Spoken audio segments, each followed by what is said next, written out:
Ayu Lestari, bagaimana bisa kau ada di sini?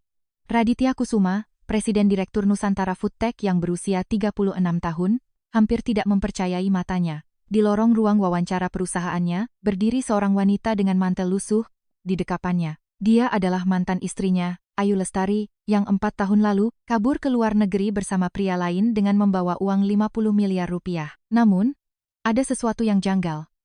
Mata Ayu yang menatap Raditya sama sekali tidak memancarkan emosi apapun, tidak ada rasa bersalah, tidak ada kerinduan, hanya tatapan kosong layaknya melihat orang asing. Maafkan saya, Pak Presdir. Ayu menghela napas. Saya tidak punya tempat untuk menitipkan anak saya. Raditya mematung di tempatnya.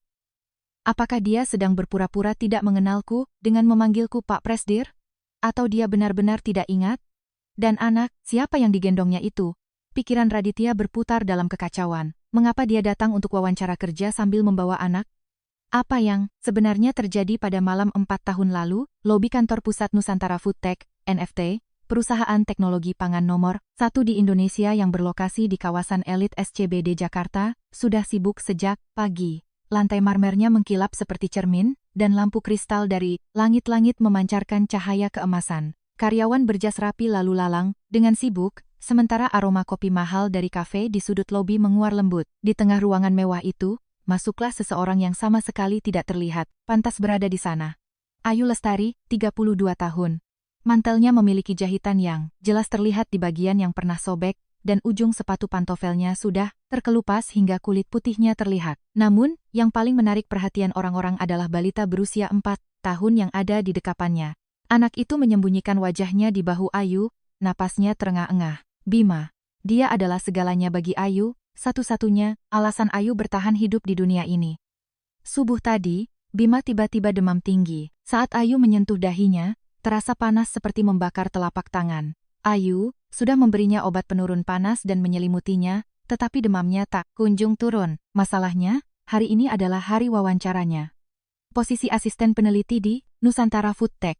Ini adalah kesempatan wawancara yang baru didapatkan Ayu setelah berbulan-bulan menyebar ratusan lamaran kerja. Jika dia lulus, dia tidak perlu khawatir lagi tentang biaya obat Bima dan bisa pindah dari kontrakan petak yang pengap dan berjamur di gang sempit pinggiran Jakarta. Namun, ia tidak punya tempat untuk menitipkan Bima.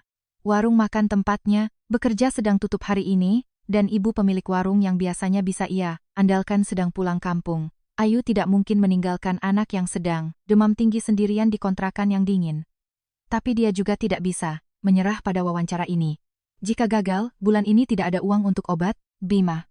Ayu mengertakkan giginya. Ia tahu membawa anak ke tempat wawancara akan membuatnya langsung didiskualifikasi, tapi ia tidak punya pilihan. Biarlah ia diusir dari ruang wawancara, setidaknya ia harus mencoba bergantung pada 1% kemungkinan yang ada. Tatapan dingin dan bisik-bisik tajam menusuk punggung Ayu saat ia berjalan, melintasi lobi.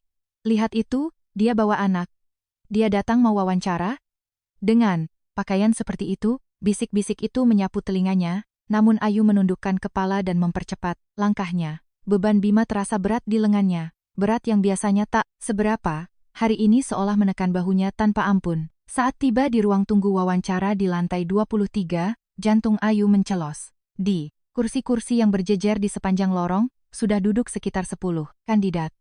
Semuanya mengenakan setelan rapi, elit-elit yang dipersenjatai dengan ijazah universitas ternama dan berbagai sertifikat. Di antara mereka, penampilan Ayu terlihat semakin menyedihkan. Ayu mencari tempat duduk di sudut paling ujung lorong, duduk dengan hati-hati. Ia memangku Bima dan menyelimuti anak itu dengan mantelnya.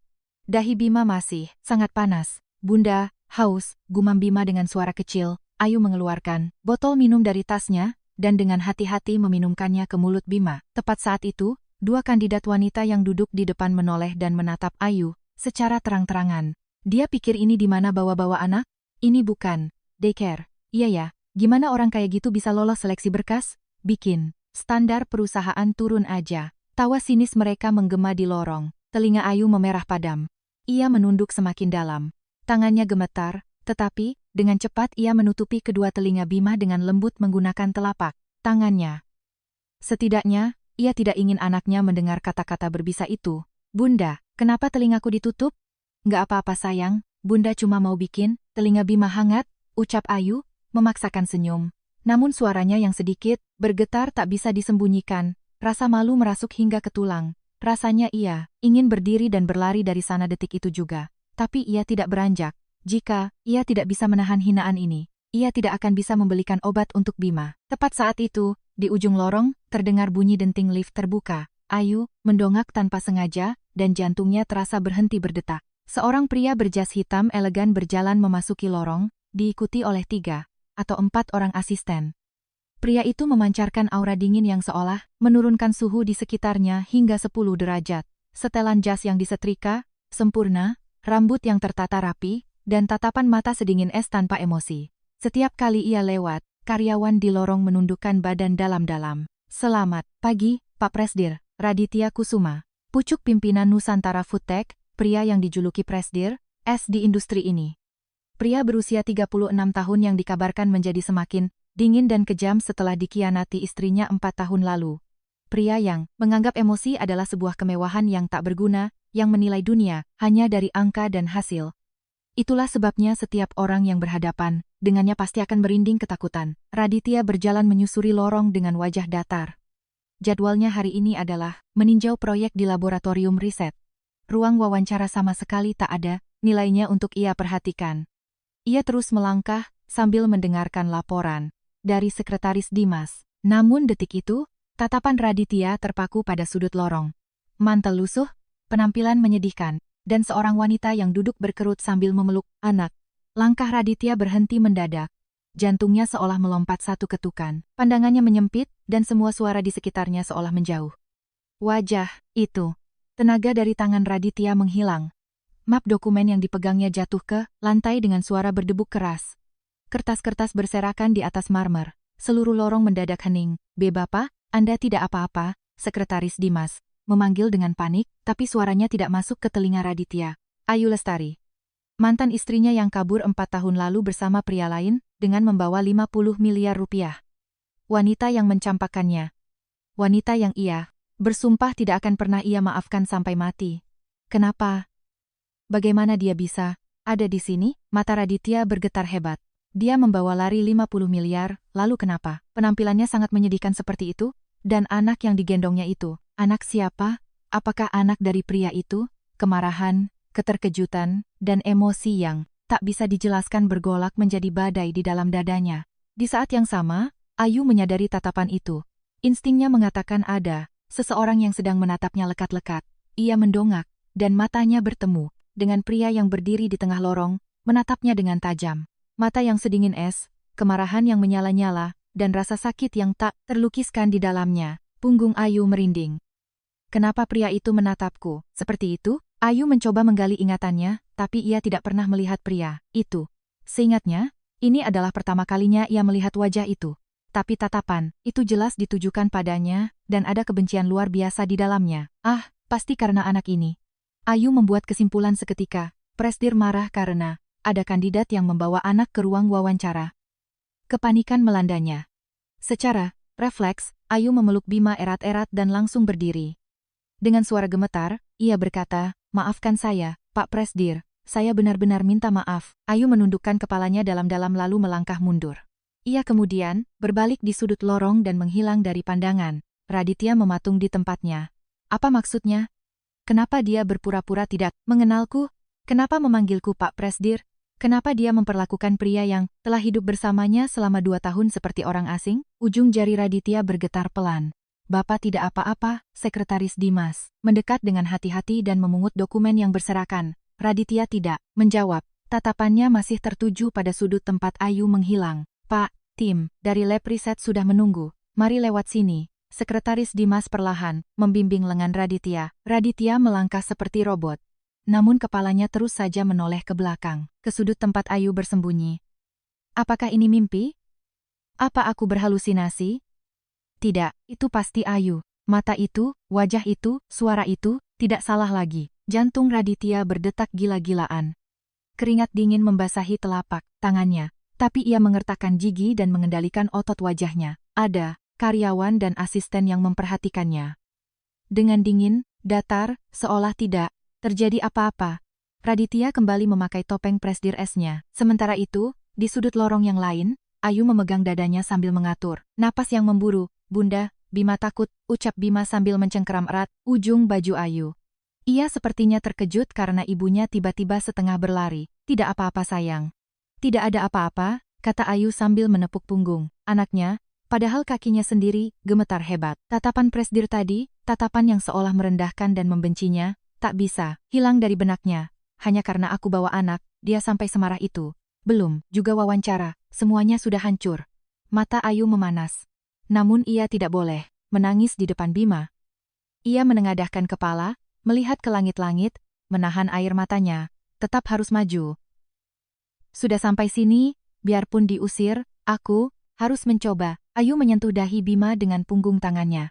Syukurlah, demamnya sedikit turun. Ayu menutup matanya sejenak dan berdoa dalam hati. Tuhan, tolong biarkan hari ini berlalu dengan aman. Biarkan aku lulus wawancara ini. Ini adalah kesempatan terakhirku. Tepat saat itu, pintu ruang wawancara terbuka dan suara tajam menggema di lorong.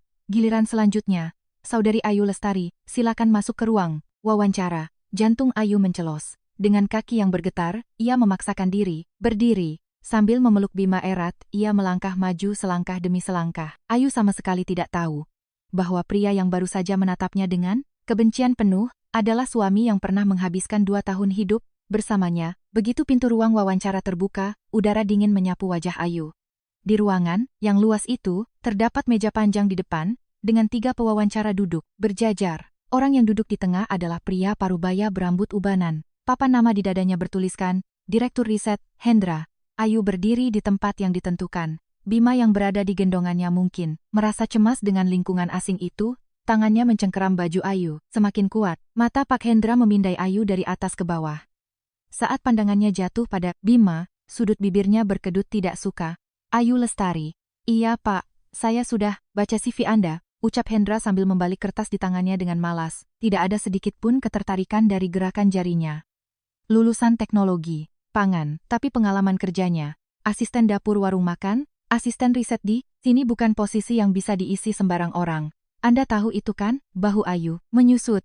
Iya, saya tahu, tapi Anda malah bawa anak ke sini, Hendra. Mendengus sinis sambil menunjuk Bima dengan dagunya. Anda pikir wawancara ini main-main? Anda tidak punya etika dasar. Wajah Ayu terbakar malu. Ia menelan alasan yang sudah di ujung tenggorokannya, dan menunduk dalam-dalam. Maafkan saya, ada keadaan mendesak. Keadaan mendesak? Apa nanti kalau sudah bekerja, Anda juga akan bawa anak ke kantor? Setiap ada keadaan mendesak? Ayu tidak bisa menjawab. Tidak ada yang bisa ia katakan, karena ucapan pria itu tidak sepenuhnya salah. Wawancara berjalan secara formalitas. Pertanyaannya singkat, dan dari wajah pewawancara sudah jelas terlihat bahwa keputusan telah dibuat.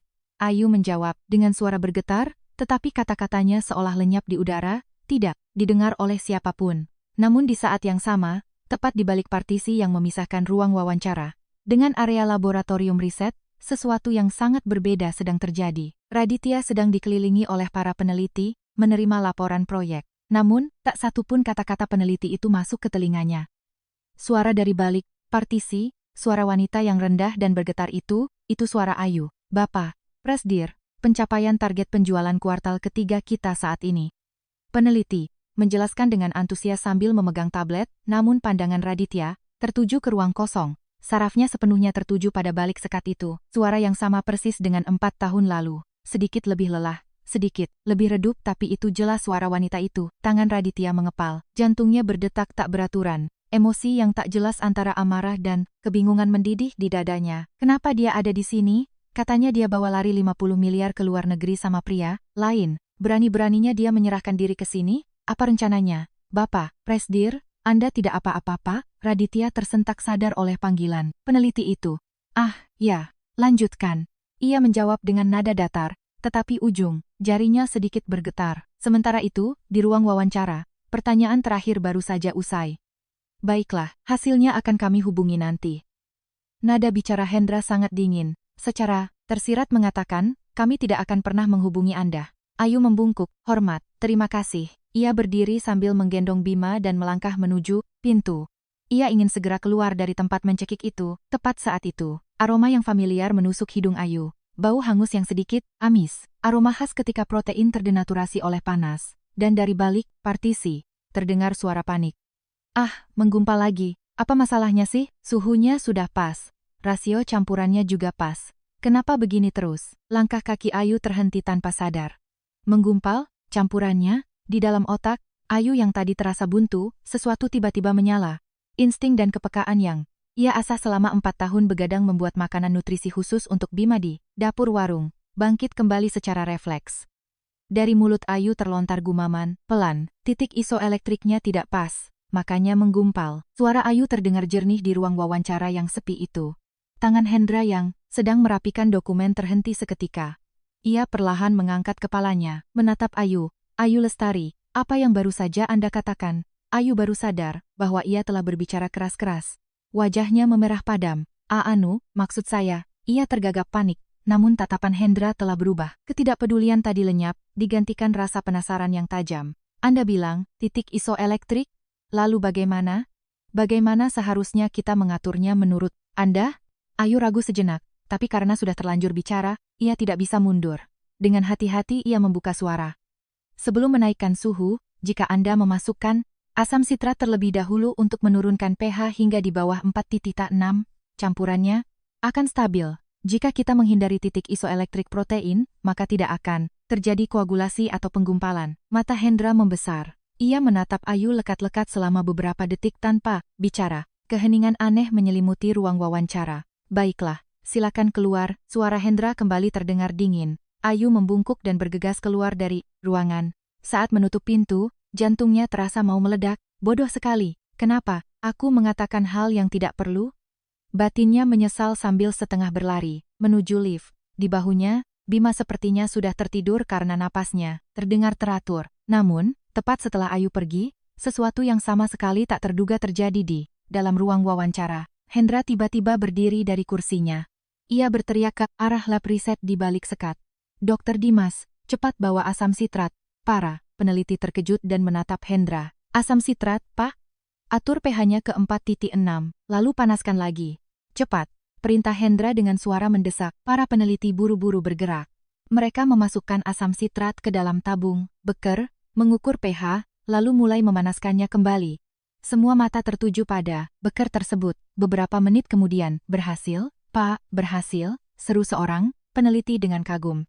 Campuran yang sebelumnya selalu menggumpal berantakan, kini teremulsi dengan mulus. Masalah tekstur yang gagal mereka pecahkan selama berbulan-bulan, terselesaikan hanya dalam hitungan menit. Hendra menatap campuran yang berhasil itu dengan tatapan kosong. Lalu perlahan, ia menoleh ke arah pintu tempat Ayu tadi keluar. Bibirnya bergetar pelan. Wanita, itu. Siapa dia sebenarnya? Hendra bergegas lari keluar dari ruang wawancara, dan menghampiri Raditya yang masih berada di area riset.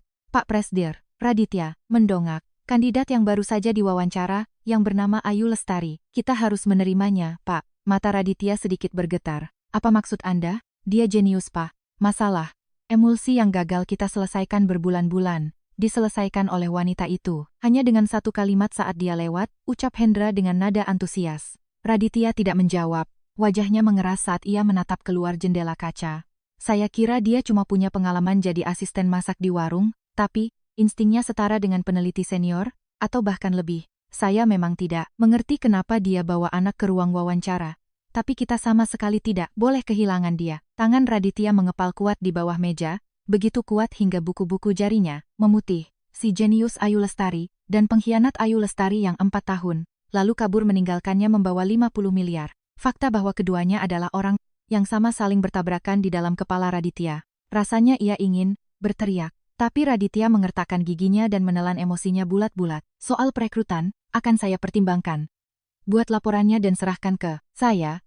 Nada suara Raditya sedingin biasanya. Hendra menunduk dan undur diri. Raditya yang ditinggal sendirian terus menatap keluar jendela. Gedung-gedung pencakar langit Jakarta terpampang di matanya, tapi tak ada satupun yang benar-benar ia lihat. Di saat yang sama, Ayu sedang menaiki bus untuk pulang.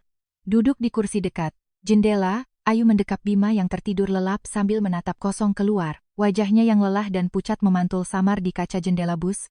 Hancur sudah, gumam Ayu dalam hati. Bawa anak ke wawancara adalah nilai minus, dan sok tahu di akhir juga nilai minus. Bagaimanapun ia memikirkannya, tidak ada kemungkinan ia akan diterima. Semakin jauh bus melaju, pemandangan kota berubah. Gedung-gedung tinggi berkaca, menghilang, digantikan oleh bangunan-bangunan tua yang padat. Pertanda bahwa ia semakin dekat dengan kawasan tempat tinggalnya. Matahari sudah hampir tenggelam ketika ia tiba di gang sempit kontrakannya. Ayu membuka pintu besi yang berkarat dan melangkah masuk ke dalam kamar petak yang pengap. Udara lembab langsung menyapa hidungnya. Dindingnya dipenuhi bercak jamur di beberapa tempat, dan ada noda kuning air bocor di salah satu sisi plafonnya. Ayu membaringkan Bima dengan hati-hati di atas kasur tipis yang usang. Saat ia menyentuh dahi Bima, demamnya sudah jauh menurun. Desahan lega keluar dari bibir. Ayu, syukurlah, panasnya sudah turun. Ia menarik selimut hingga ke leher Bima. Ayu duduk di samping anaknya, memandangi wajah kecil itu cukup lama. Dan pada detik itu, air mata yang sejak tadi ditahannya tumpah. Bahunya bergetar, tangisan tanpa suara meledak dari dadanya. Ayu membekap mulutnya sendiri agar isakannya tidak membangunkan Bima. Maafkan bunda, Bima, maafkan bunda. Air mata mengalir deras di pipinya. Maafkan bunda cuma bisa melakukan ini. Maafkan bunda membesarkanmu di tempat seperti ini. Kontrakan pengap, dinding berjamur, tagihan listrik dan air yang sering menunggak, dan kenyataan bahwa ia bahkan tidak bisa beristirahat saat anaknya sakit. Semua itu menindih dada Ayu. Setelah lama menangis, Ayu menghapus air matanya dan berdiri. Ia pergi ke dapur, kecil dan mulai memasak bubur untuk Bima. Bahkan saat suara didihan air terdengar dari panci, mata Ayu masih terus berkaca-kaca. Pada waktu yang sama, di ruang Presdir Nusantara Foodtech, Raditya berdiri di depan jendela kaca besar, memandangi langit Jakarta yang mulai menggelap. Tangannya kosong. Ia sama sekali tak berniat melihat CV Ayu. Tidak, lebih tepatnya ia tidak sanggup. Jika ia melihatnya, rasanya ia akan menjadi gila. Ribuan pikiran berputar seperti badai di kepalanya. Itu pasti Ayu. Tidak salah. Lagi, Raditya mengingat kembali kejadian hari itu 4 tahun lalu. Saat ia pulang ke rumah, melihat lemari yang kosong, surat cerai di atas meja, dan catatan uang 50 miliar yang ditarik dari rekeningnya. Ia juga ingat foto yang dibawa kakaknya, foto punggung Ayu yang masuk ke bandara bersama pria asing. Wanita itu memilih uang. Dia membuangku demi 50 miliar rupiah. Tangan Raditya gemetar. Tapi kenapa dia muncul di tempat wawancara dengan penampilan semenyedihkan itu? Uang 50 miliar cukup untuk hidup mewah seumur hidup. Kenapa dia melamar posisi asisten riset rendahan? Dan anak yang digendongnya itu siapa? Anak pria, selingkuhannya itu? Pertanyaan itu sambung menyambung. Namun yang paling menyiksa Raditya adalah tatapan mata Ayu saat mereka berpapasan di lorong. Tatapan itu tatapan melihat orang yang baru pertama kali ditemui. Bukan tatapan melihat suami yang pernah hidup bersamanya selama 2 tahun. Itu benar-benar tatapan untuk orang asing. Apakah dia sedang berakting, atau dia benar-benar tidak mengingatku? Raditya memijat pelipisnya dan menghela napas panjang. Ia sangat bingung. Kemarahan, rasa dikhianati, dan belas kasihan yang tak bisa ia jelaskan, bercampur aduk membuat otaknya kacau. Lampu-lampu kota Jakarta mulai menyala dari luar jendela, namun Raditya tak melihat apa-apa. Di kepalanya hanya ada satu nama yang memenuhi ruang, Ayu Lestari. Apa yang sebenarnya terjadi 4 tahun lalu, dan apakah Ayu benar-benar tidak mengingatnya? Masih butuh waktu untuk mengungkap kebenaran itu. Pukul 11 malam.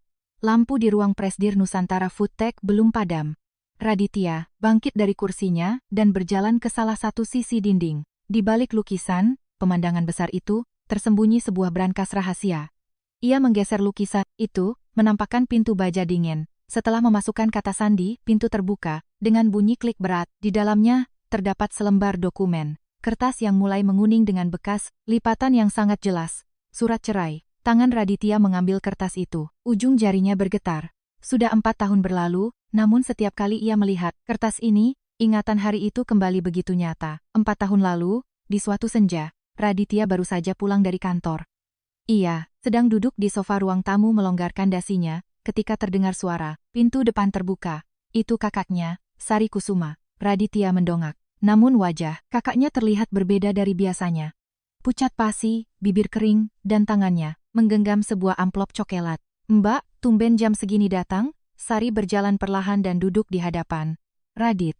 Ia ragu-ragu menaruh amplop itu di atas meja, seolah di dalamnya ada bom. Dit, Mbak nggak tahu apa Mbak harus kasih lihat ini ke kamu. Suara Sari bergetar. Mbak sempat mikir buat pura-pura nggak tahu aja. Tapi Mbak nggak bisa, biarin kamu hidup dibohongi seumur hidup. Kening Radit berkerut. Ia sama sekali tidak mengerti. Ini apa Mbak?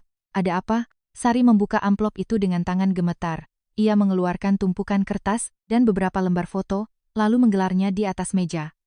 Mata Radit memindai kertas itu. Catatan transfer mutasi rekening. Ada catatan uang dalam jumlah fantastis yang ditarik dari rekening manajemen aset pribadi Radit ke rekening asing. 50 juta, 100 juta, 300 juta, transaksi dengan jumlah yang mirip berulang puluhan kali di tanggal yang berbeda. Total di baris terakhir tertulis 50 ribu rupiah, 50 miliar rupiah. Wajah Radit pucat pasi. Ini apa? Rekening penerimanya atas nama Ayu, Dit, kata Sari pelan. Kepala Radit tersentak. Ia meragukan pendengarannya. Apa? Itu rekening rahasia yang dibuat Ayu diam-diam. Dia cari tahu PIN rekening manajemen asetmu, lalu pelan-pelan nyedot uangmu selama 2 tahun terakhir. Tangan Radit mulai gemetar. Ia mengambil kertas itu dan memeriksanya lagi. Nama penerima di samping rincian transfer jelas tertulis, Ayu Lestari. Tidak salah, lagi. Tunggu, ini pasti ada yang salah. Kenapa Ayu ngelakuin ini? Lihat ini, juga. Sari mendorong foto-foto itu ke depan Radit. Di dalam foto, terlihat Ayu. Ayu sedang berjalan berdampingan sambil tersenyum, bersama pria asing. Pria itu meletakkan tangannya di pinggang Ayu. Keduanya masuk ke restoran mewah bersama. Jantung Radit membeku. Mbak udah cari tahu, siapa laki-laki ini? Suara Sari semakin merendah. Katanya setiap kali kamu pergi dinas ke luar kota atau luar negeri, mereka ketemuan. Udah lebih dari setahun. Data lokasi dan waktunya juga ada semua. Tenaga dari tangan Radit menguap. Foto itu jatuh ke lantai. Dit, buat Ayu. Kamu tuh dari awal cuma ATM berjalan? Sari menggenggam bahu adiknya. Katanya, dia bahkan udah nyari-nyari rumah di luar negeri. Dia berencana bawa kabur semua uang itu sama laki-laki ini. Pikiran Radit menjadi putih bersih. 2 tahun. 2 tahun wanita itu menyiapkan sarapan sambil tersenyum untuknya setiap pagi. Wanita yang selalu mengantarnya ke bandara tiap kali ia dinas. Wanita yang setiap malam berbisik mencintainya. Semuanya hanya akting. Tangan Radit bergetar hebat. Ia mengertakkan giginya, tapi tak bisa menghentikan kemarahan yang meluap-luap. Tak lama setelah Sari pulang, terdengar pintu depan terbuka. Mas Radit, aku pulang, panggil Ayu. Ia sepertinya baru pulang dari supermarket, membawa kantong plastik di kedua tangannya. Dengan wajah ceria ia masuk ke ruang tamu, lalu langkahnya terhenti saat melihat kertas dan foto berserakan di atas meja. Dan kemudian, ia melihat wajah suaminya. Senyum Ayu memudar. Tatapan mata Radit terlihat sangat mengerikan. Mas, ada apa? Raditya perlahan berdiri. Ia menyambar dokumen di atas meja dan melangkah lebar mendekati Ayu. Ini apa? Radit menyodorkan kertas itu, tepat di depan wajah Ayu. Suaranya rendah, tapi penuh dengan amarah yang mendidih. Ayu mengambil kertas itu, matanya memindai isinya. Seketika wajahnya berubah, seputih kertas. Ini apa? Aku nggak tahu rekening ini. Ayu menggelengkan kepalanya keras-keras. Beneran mas, aku baru pertama kali lihat ini. Siapa yang bikin rekening atas namaku? Oh, gitu? Radit mengambil foto dari meja. Lalu, ini? Laki-laki ini siapa? Orang yang baru pertama kali kamu lihat juga? Pandangan Ayu jatuh ke atas foto itu. Pupil matanya bergetar hebat. Ini. Coba jelaskan. Coba jelaskan apa yang kamu lakukan di belakangku waktu aku pergi dinas. Suara Radit meledak, berteriak keras. Lutut Ayu lemas. Ia jatuh terduduk di lantai. Kantong belanjanya jatuh, berserakan, buah-buahannya menggelinding kemana-mana. Bukan mas, sumpah, bukan. Aku nggak kenal laki-laki ini. Ketemu pun nggak pernah. Ayu menyatukan kedua tangannya, memohon. Pasti ada yang memanipulasi ini. Bukan aku. Sungguh, Raditya menatapnya dingin dari atas. Baru kemarin wajah itu adalah wajah yang paling dicintainya di dunia. Namun sekarang, wanita di matanya itu hanyalah seorang penipu yang berakting selama 2 tahun demi 50 miliar rupiah. Manipulasi? 50 miliar rupiah hasil manipulasi? Radit tersenyum sinis. Uang 50 miliar masuk ke rekening atas namamu itu hasil manipulasi? Dengarkan aku, mas, tolong dengarkan aku dulu. Ayu memegang celana Radit. Aku beneran gak tahu. Buat apa aku ngelakuin itu? Raditya menepis tangan Ayu dengan kasar. Cukup, aku gak mau dengar lagi. Radit membalikkan tubuhnya. Mas Radit, ku mohon. Ayu menangis terseduh-seduh, sambil sujud di lantai. Suara isakannya bergema di ruang tamu, namun Raditya tidak menoleh ke belakang. Ia membuka pintu dan pergi. Suara, bantingan pintu terdengar seperti suara tembakan. Sejak hari itu, Radit tidak pulang ke rumah. Ia tidur di hotel, menunggu Ayu, mengakui kebenarannya dan memohon ampun padanya. Ia mengira akan ada telepon. Ia pikir akan ada pesan, tolong maafkan aku sekali ini saja, namun tidak ada satu pun panggilan dari Ayu.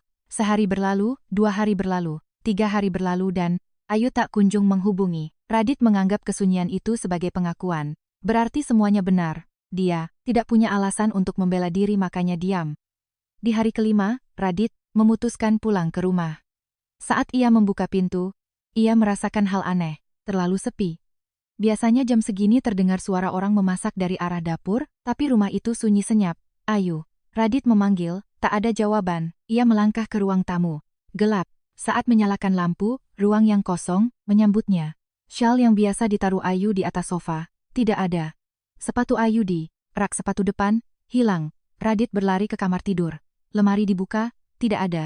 Satupun pakaian Ayu tersisa. Meja riasnya bersih. Kosmetik, parfum, jepit, rambut, semuanya lenyap. Jantung Radit mulai berdebar kencang. Ia kembali ke ruang tamu. Saat itulah ia melihat sesuatu tertinggal di atas meja. Selembar kertas. Radit mendekat, perlahan dan mengambilnya. Surat cerai. Di bagian pihak istri, sudah ada tanda tangan Ayu. Rapi, bersih, seolah sudah disiapkan sejak lama. Tenaga di tangan Radit hilang. Lututnya menekuk dan ia jatuh terduduk di lantai. Dia kabur. Dia bawa uang 50 miliar itu dan lari ke laki-laki itu. Pandangan Radit mengabur. Entah marah atau sedih, perasaan yang tak jelas menghantamnya. Meski mengertakkan gigi, ia tak bisa menahan erangan yang keluar. Kenapa? Kenapa begini? Gumam Radit ke ruang tamu yang kosong. Tak ada yang menjawab, hanya aroma parfum Ayu yang tertinggal samar di udara, yang menusuk dada Radit. Semakin dalam, sejak hari itu, Raditya berubah. Ia kehilangan senyumannya. Ia menutup pintu, emosinya. Ia berhenti mempercayai orang. Cinta itu omong kosong. Ujung-ujungnya, cuma uang. Radit mensugesti dirinya sendiri. Setiap pagi saat berkaca, setiap malam sebelum tidur, ia mengumpat dirinya yang bodoh karena percaya pada cinta. Dirinya hanyalah ATM berjalan. Kalau ia tidak berpikir begitu, ia tidak akan sanggup bertahan. Radit tak pernah membuang surat cerai yang ditinggalkan Ayu. Ia menyimpannya di brankas dan mengeluarkannya setiap kali ia merasa lemah. Setiap melihat kertas, itu, kemarahan menyala di dadanya, dan amarah itulah yang menggerakkannya. Lihat saja, aku akan jadi sangat sukses sampai uang 50 miliar yang kamu curi itu tak ada artinya. Radit bekerja seperti orang gila, berangkat jam 5 pagi, pulang jam 12 malam. Tanpa akhir pekan, tanpa cuti, ia pertaruhkan segalanya untuk Nusantara Food Tech. Dan dalam waktu 4 tahun, ia membawa perusahaan itu menjadi nomor 1 di industrinya. Orang-orang memanggilnya Presdir S. Pria tanpa emosi, CEO, berdarah dingin, mesin pencetak sukses. Tapi tidak ada yang tahu, saat ia minum whisky sendirian di ruangannya yang mewah, ada satu wajah yang terbayang di kepalanya. Wajah Ayu yang mungkin sedang tersenyum bahagia bersama pria itu di suatu tempat, membuat kemarahan yang meledak-ledak menyelimutinya. Selama 4 tahun ia tak pernah menemukan jejak Ayu. Ia bahkan tak mencarinya, karena yakin wanita itu kabur ke luar negeri. Namun kini, kertas surat cerai, usang di tangannya itu terlihat menguning di bawah cahaya lampu temaram. Kenapa wanita itu ada di sini? Bayangan Ayu di tempat wawancara melintas di benaknya. Mantel lusuh, anak yang sakit, penampilan melarat, dan tatapan asing saat ia memanggilnya, Bapak Presdir. Dia sudah ngambil 50 miliar, kenapa dia hidup miskin seperti itu? Kenapa dia melihatku seperti orang yang tidak dikenalnya? Radit memasukkan kembali surat cerai itu ke brankas dan menutup pintunya. Pikirannya masih kacau. Amarah, keraguan, dan simpati yang tak ingin ia akui saling berbenturan. Apa yang terjadi 4 tahun lalu, dan apa rahasia di balik semua ini? Keesokan paginya, Raditya memanggil Sekretaris Dimas dan memerintahkan perekrutan Ayu. Ayu Lestari, mulai hari ini tempatkan dia di tim riset pangan khusus. Sekretaris Dimas menunduk. Baik, Pak. Setelah Dimas keluar, Radit mengambil selembar dokumen dari mejanya. Itu adalah CV Ayu. Sampai kemarin ia bahkan tidak sudi melihatnya. Tapi akhirnya ia membukanya juga. Nama, Ayu Lestari. Umur, 32 tahun. Pendidikan, S1 Teknologi Pangan. Itu semua sudah diketahui Radit. Masalahnya ada di bagian bawah. Tulisan di kolom alamat menarik perhatian Radit. Sebuah daerah pinggiran kumuh di Jakarta. Dan di bagian belakangnya tertulis, keterangan rumah. Kontrakan petak, Gang Senggol. Jari Radit terhenti. Kontrakan petak?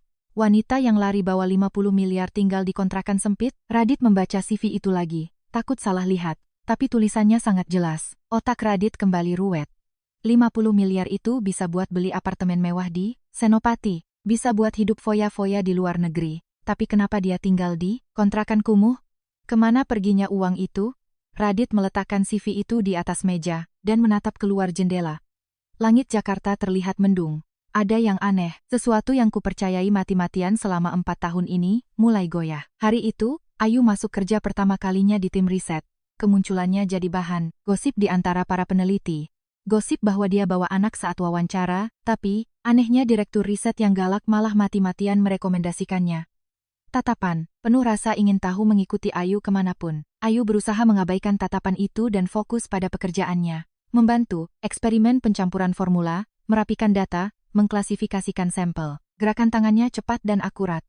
Ilmu kuliahnya masih melekat kuat di tubuhnya. Saat jam istirahat makan siang tiba, Ayu bergegas keluar gedung.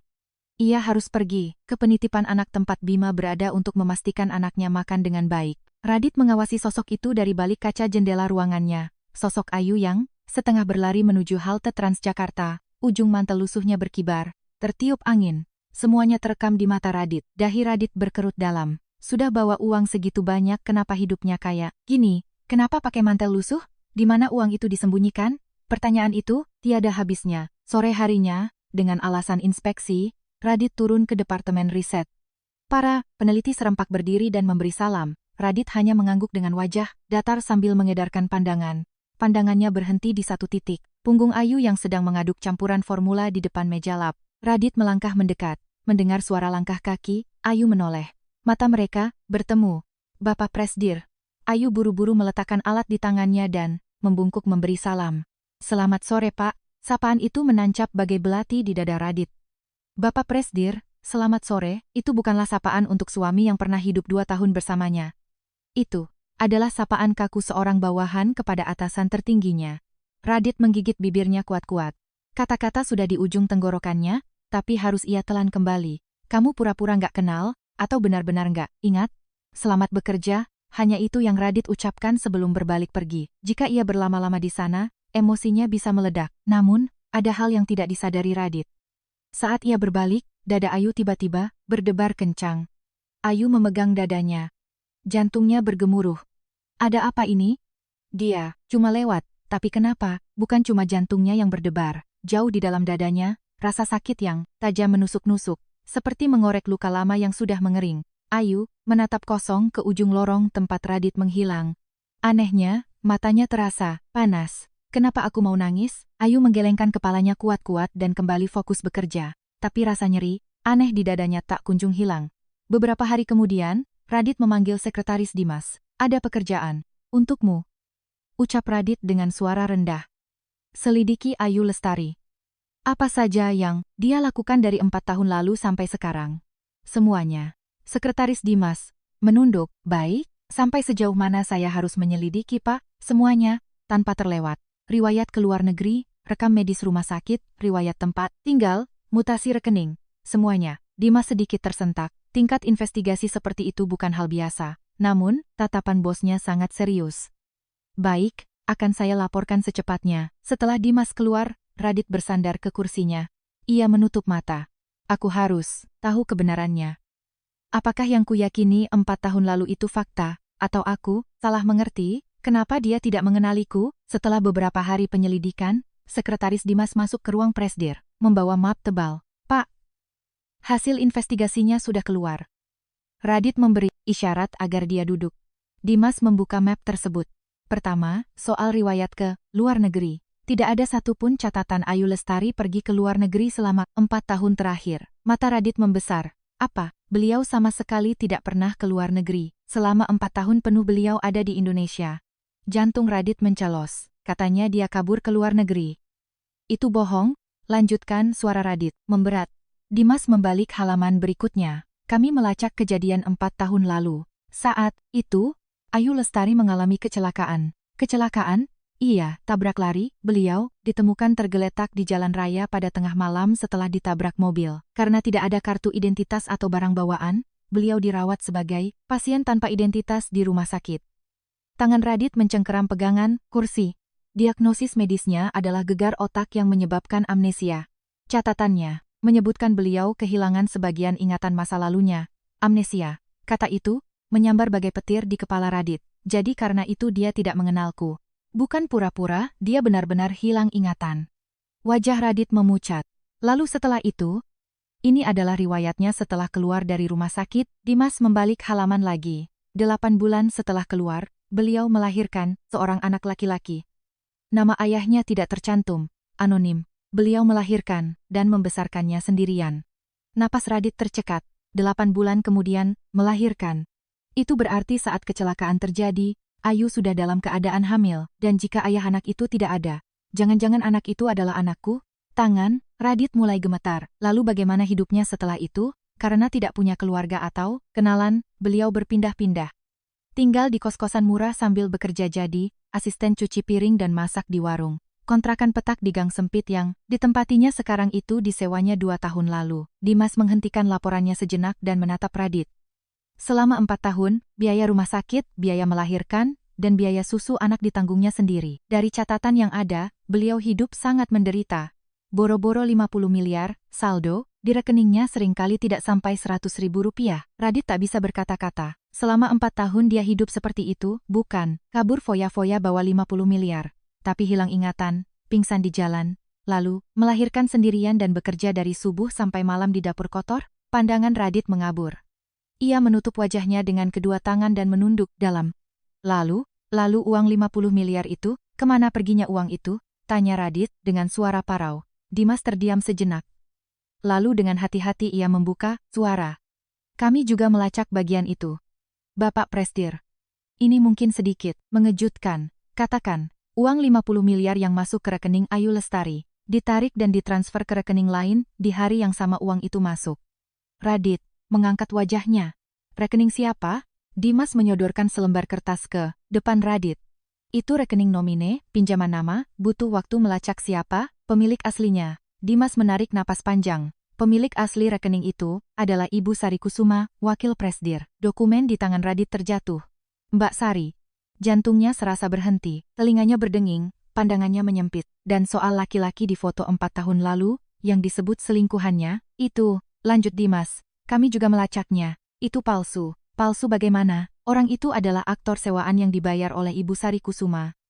Dia mendapat bayaran besar hanya untuk berfoto berdampingan dengan Ibu Ayu seolah-olah mesra. Keduanya tidak pernah bertemu atau saling kenal di luar sesi foto itu. Otak Radit putih bersih, semuanya rekayasa. Penggelapan 50 miliar, pria, selingkuhan, kabur ke luar negeri, semuanya bohong. Lalu apa bukti-bukti yang dibawa Mbak Sari 4 tahun lalu itu? Tangan Radit bergetar hebat. Meski ia mengertakkan gigi, gemetarnya tak bisa berhenti. Kenapa kakak melakukan ini? Kenapa dia menyudutkan Ayu sampai seperti itu? Kenapa dia membohongiku? Radit memberi isyarat agar Dimas keluar. Dimas menutup pintu pelan-pelan. Ditinggal sendiri, Radit berdiri dan berjalan ke arah jendela. Pantulan wajahnya terlihat samar di kaca. Wajah pria yang selama 4 tahun hidup dibakar dendam, namun dendam itu dibangun di atas kebohongan besar. Ayu tidak kabur. Dia diusir dan dibuang olehku. Terjebak dalam konspirasi kakak. Radit memukul kaca jendela dengan kepalan tangannya. Suara hantaman keras menggema di ruangannya. Tapi kebenaran belum sepenuhnya terungkap. Apa yang terjadi pada Ayu di malam kecelakaan itu? Kenapa kakaknya membuat konspirasi sejahat ini? Dan apakah Bima benar-benar anak kandungnya? Radit harus mencari tahu sisanya. Semalaman Radit tidak bisa tidur. Laporan Dimas terus berputar di otaknya. Uang 50 miliar yang lari ke kantong kakaknya. Selingkuhan palsu. Ingatan Ayu yang hilang. Tapi Radit masih kesulitan menerima kenyataan bahwa itu ulah kakaknya sendiri. Radit menatap langit-langit kamarnya yang gelap. Tidak. Mbak Sari tidak mungkin. Begitu. Sejak orang tua mereka meninggal, Sari yang berusia 24 tahun membesarkan, Radit yang masih 16 tahun sendirian. Dia mengorbankan kuliahnya, menunda pernikahannya, memberikan seluruh masa mudanya hanya untuk Radit. Saat Radit sakit, dia merawatnya semalaman. Saat membangun perusahaan, Sari mendukung di belakang layar. Mbak Sari yang seperti itu, kenapa dia tega melakukan hal ini pada Ayu? Pasti ada kesalahpahaman, atau ada dalang lain? Pagi harinya, Radit kembali memanggil Dimas. Laporan kemarin, selidiki. Ulang, suara Radit rendah. Dari awal sampai akhir, pastikan tidak ada yang terlewat atau salah. Dimas mengangguk. Baik, tapi, apakah ada bagian khusus yang ingin Bapak pastikan? Radit ragu sejenak, lalu berkata dengan gigi terkatup, gali lebih dalam kondisi saat kecelakaan tabrak lari itu. Cari saksi, mata atau rekaman kamera dashboard dashcam di sekitar kejadian. Saya ingin tahu persis bagaimana kecelakaan itu terjadi. Beberapa hari kemudian, hasil penyelidikan kembali mematahkan harapan terakhir. Radit, Pak, kami mendapatkan rekaman dashcam dari mobil derek di bengkel. Rongsokan dekat lokasi kecelakaan 4 tahun lalu, Dimas menyodorkan tablet ke depan Radit. Di layar, sebuah video buram terputar. Di jalan malam yang gelap, sebuah mobil sedang melaju, dan di belakangnya, sebuah sedan hitam menempel dengan jarak sangat dekat. Sedan hitam itu terus mengikuti mobil korban, sepertinya membuntuti sekitar 20 menit. Mata Radit terpaku pada layar. Di video itu, sedan hitam tiba-tiba mempercepat lajunya, lalu menyalip dan memotong jalur mobil di depannya dengan kasar. Mobil di depan membanting setir mendadak dan menabrak pembatas jalan dengan keras. Napas Radit tertahan. Setelah tabrakan, sedan hitam itu langsung kabur dari lokasi. Tanpa memberikan pertolongan, suara Dimas terdengar berat. Kami melacak plat nomor sedan hitam itu. Itu mobil sewaan, rental. Tangan Radit mulai gemetar. Dari tempat rental mana? Dari perusahaan rental yang dikelola oleh asisten pribadi Ibu Sari Kusuma. Radit tak bisa berkata-kata. Asisten pribadi kakaknya. Itu artinya, kakaknya lah dalang dari tabrakan itu. Radit mendorong tablet itu menjauh. Tangannya terlalu gemetar untuk menonton lebih jauh. Keluar. Dimas diam-diam menutup pintu. Radit menutupi wajah dengan kedua tangannya. Jantungnya serasa membeku. Mbak, Sari yang menabraknya. Dia mencoba membunuh Ayu. Dia tidak ingin mempercayainya, tapi buktinya terlalu nyata. Kenapa? Kenapa Mbak melakukan ini? Di saat yang sama, Sari Kusuma sedang menerima telepon di ruang kerjanya. Suara dari ujung telepon adalah orang dalam Sari yang ditanam di ruang sekretaris. Walau Radit sudah menjadi CEO, Sari tetap mempertahankan mata-matanya dengan alasan untuk melindungi adikku. Ibu, ada yang harus saya laporkan. Apa? Beberapa hari lalu, ada pegawai baru di tim riset. Namanya Ayu Lestari. Gerakan tangan Sari terhenti. Pulpen di jarinya dicengkeram erat. Apa? Ayu Lestari? Benar, orang yang sama dengan 4 tahun lalu. Dia bawa anak pas, wawancara. Tapi direktur riset yang memaksanya masuk. Wajah Sari menegang. 4 tahun lalu di rumah sakit, ia sudah mengancam Ayu habis-habisan. Menuduhnya sebagai pencuri 50 miliar di depan Ayu yang hilang ingatan, dan mengancamnya agar jangan pernah muncul di depan Radit lagi. Saat itu Ayu hanya gemetar ketakutan. Setelah itu Ayu menghilang dan Sari tak peduli lagi. Tapi, wanita itu masuk ke perusahaan Radit. Terus, apa Radit mengenali wanita itu? Saya kurang tahu apakah Bapak Presdir mengenalinya. Tapi Ayu Lestari sama sekali tidak mengenali Bapak. Dia bersikap seperti ke orang asing, memanggil Bapak Presdir dan menunduk hormat terus. Sudut bibir Sari sedikit naik. Masih hilang ingatan rupanya. Namun Sari tak bisa tenang. Meski hilang ingatan, meski Radit membencinya, berada di gedung yang sama adalah ancaman besar. Ia ibarat bom waktu. Oke, awasi terus. Kalau ada yang aneh, lapor aku. Sari menutup telepon dan bersandar di kursinya. Bagaimana cara menendangnya keluar? Sari memutar otak, karena masuk, rekomendasi direktur, tidak akan mudah, tapi pasti ada cara. Namun beberapa hari kemudian, telepon kembali berdering. Bu, Bapak Presdir, memerintahkan penyelidikan latar belakang Ayu Lestari secara menyeluruh, termasuk riwayat medis, mutasi rekening, semuanya. Krek, pulpen di tangan Sari, patah. Untuk apa diselidiki? Kenapa dia membongkar masa lalu perempuan amnesia? Itu, kepanikan melanda Sari. Bagaimana gelagat Radit akhir-akhir ini? Beliau, pulangnya selalu larut malam. Hampir tiap hari lembur, akhir pekan juga masuk. Mata Sari menajam, instingnya mengatakan ada yang salah. Sari langsung menuju ke rumah Radit. Di ruang kerja Radit, saat adiknya belum pulang, Sari menyelinap masuk. Meja kerjanya berantakan, tidak seperti kebiasaan. Radit yang selalu rapi. Mata Sari tertuju pada sebuah map usang yang terbuka. Sari mendekat dan mengintip. Rekam medis dokter anak. Diagnosis penyakit, metabolik bawaan langka. Itu adalah rekam medis penyakit langka yang diderita Radit saat masih kecil. Wajah Sari sepucat mayat. Kenapa dia melihat dokumen ini? Jangan-jangan dia sudah tahu kalau anak itu darah dagingnya? Tangan Sari gemetar hebat. Ia meletakkan kembali map itu dan bergegas keluar dari ruang kerja. Sambil berjalan, menyusuri lorong, Sari bergumam penuh amarah, sudah susah payah aku membesarkanmu. Mata Sari menggelap.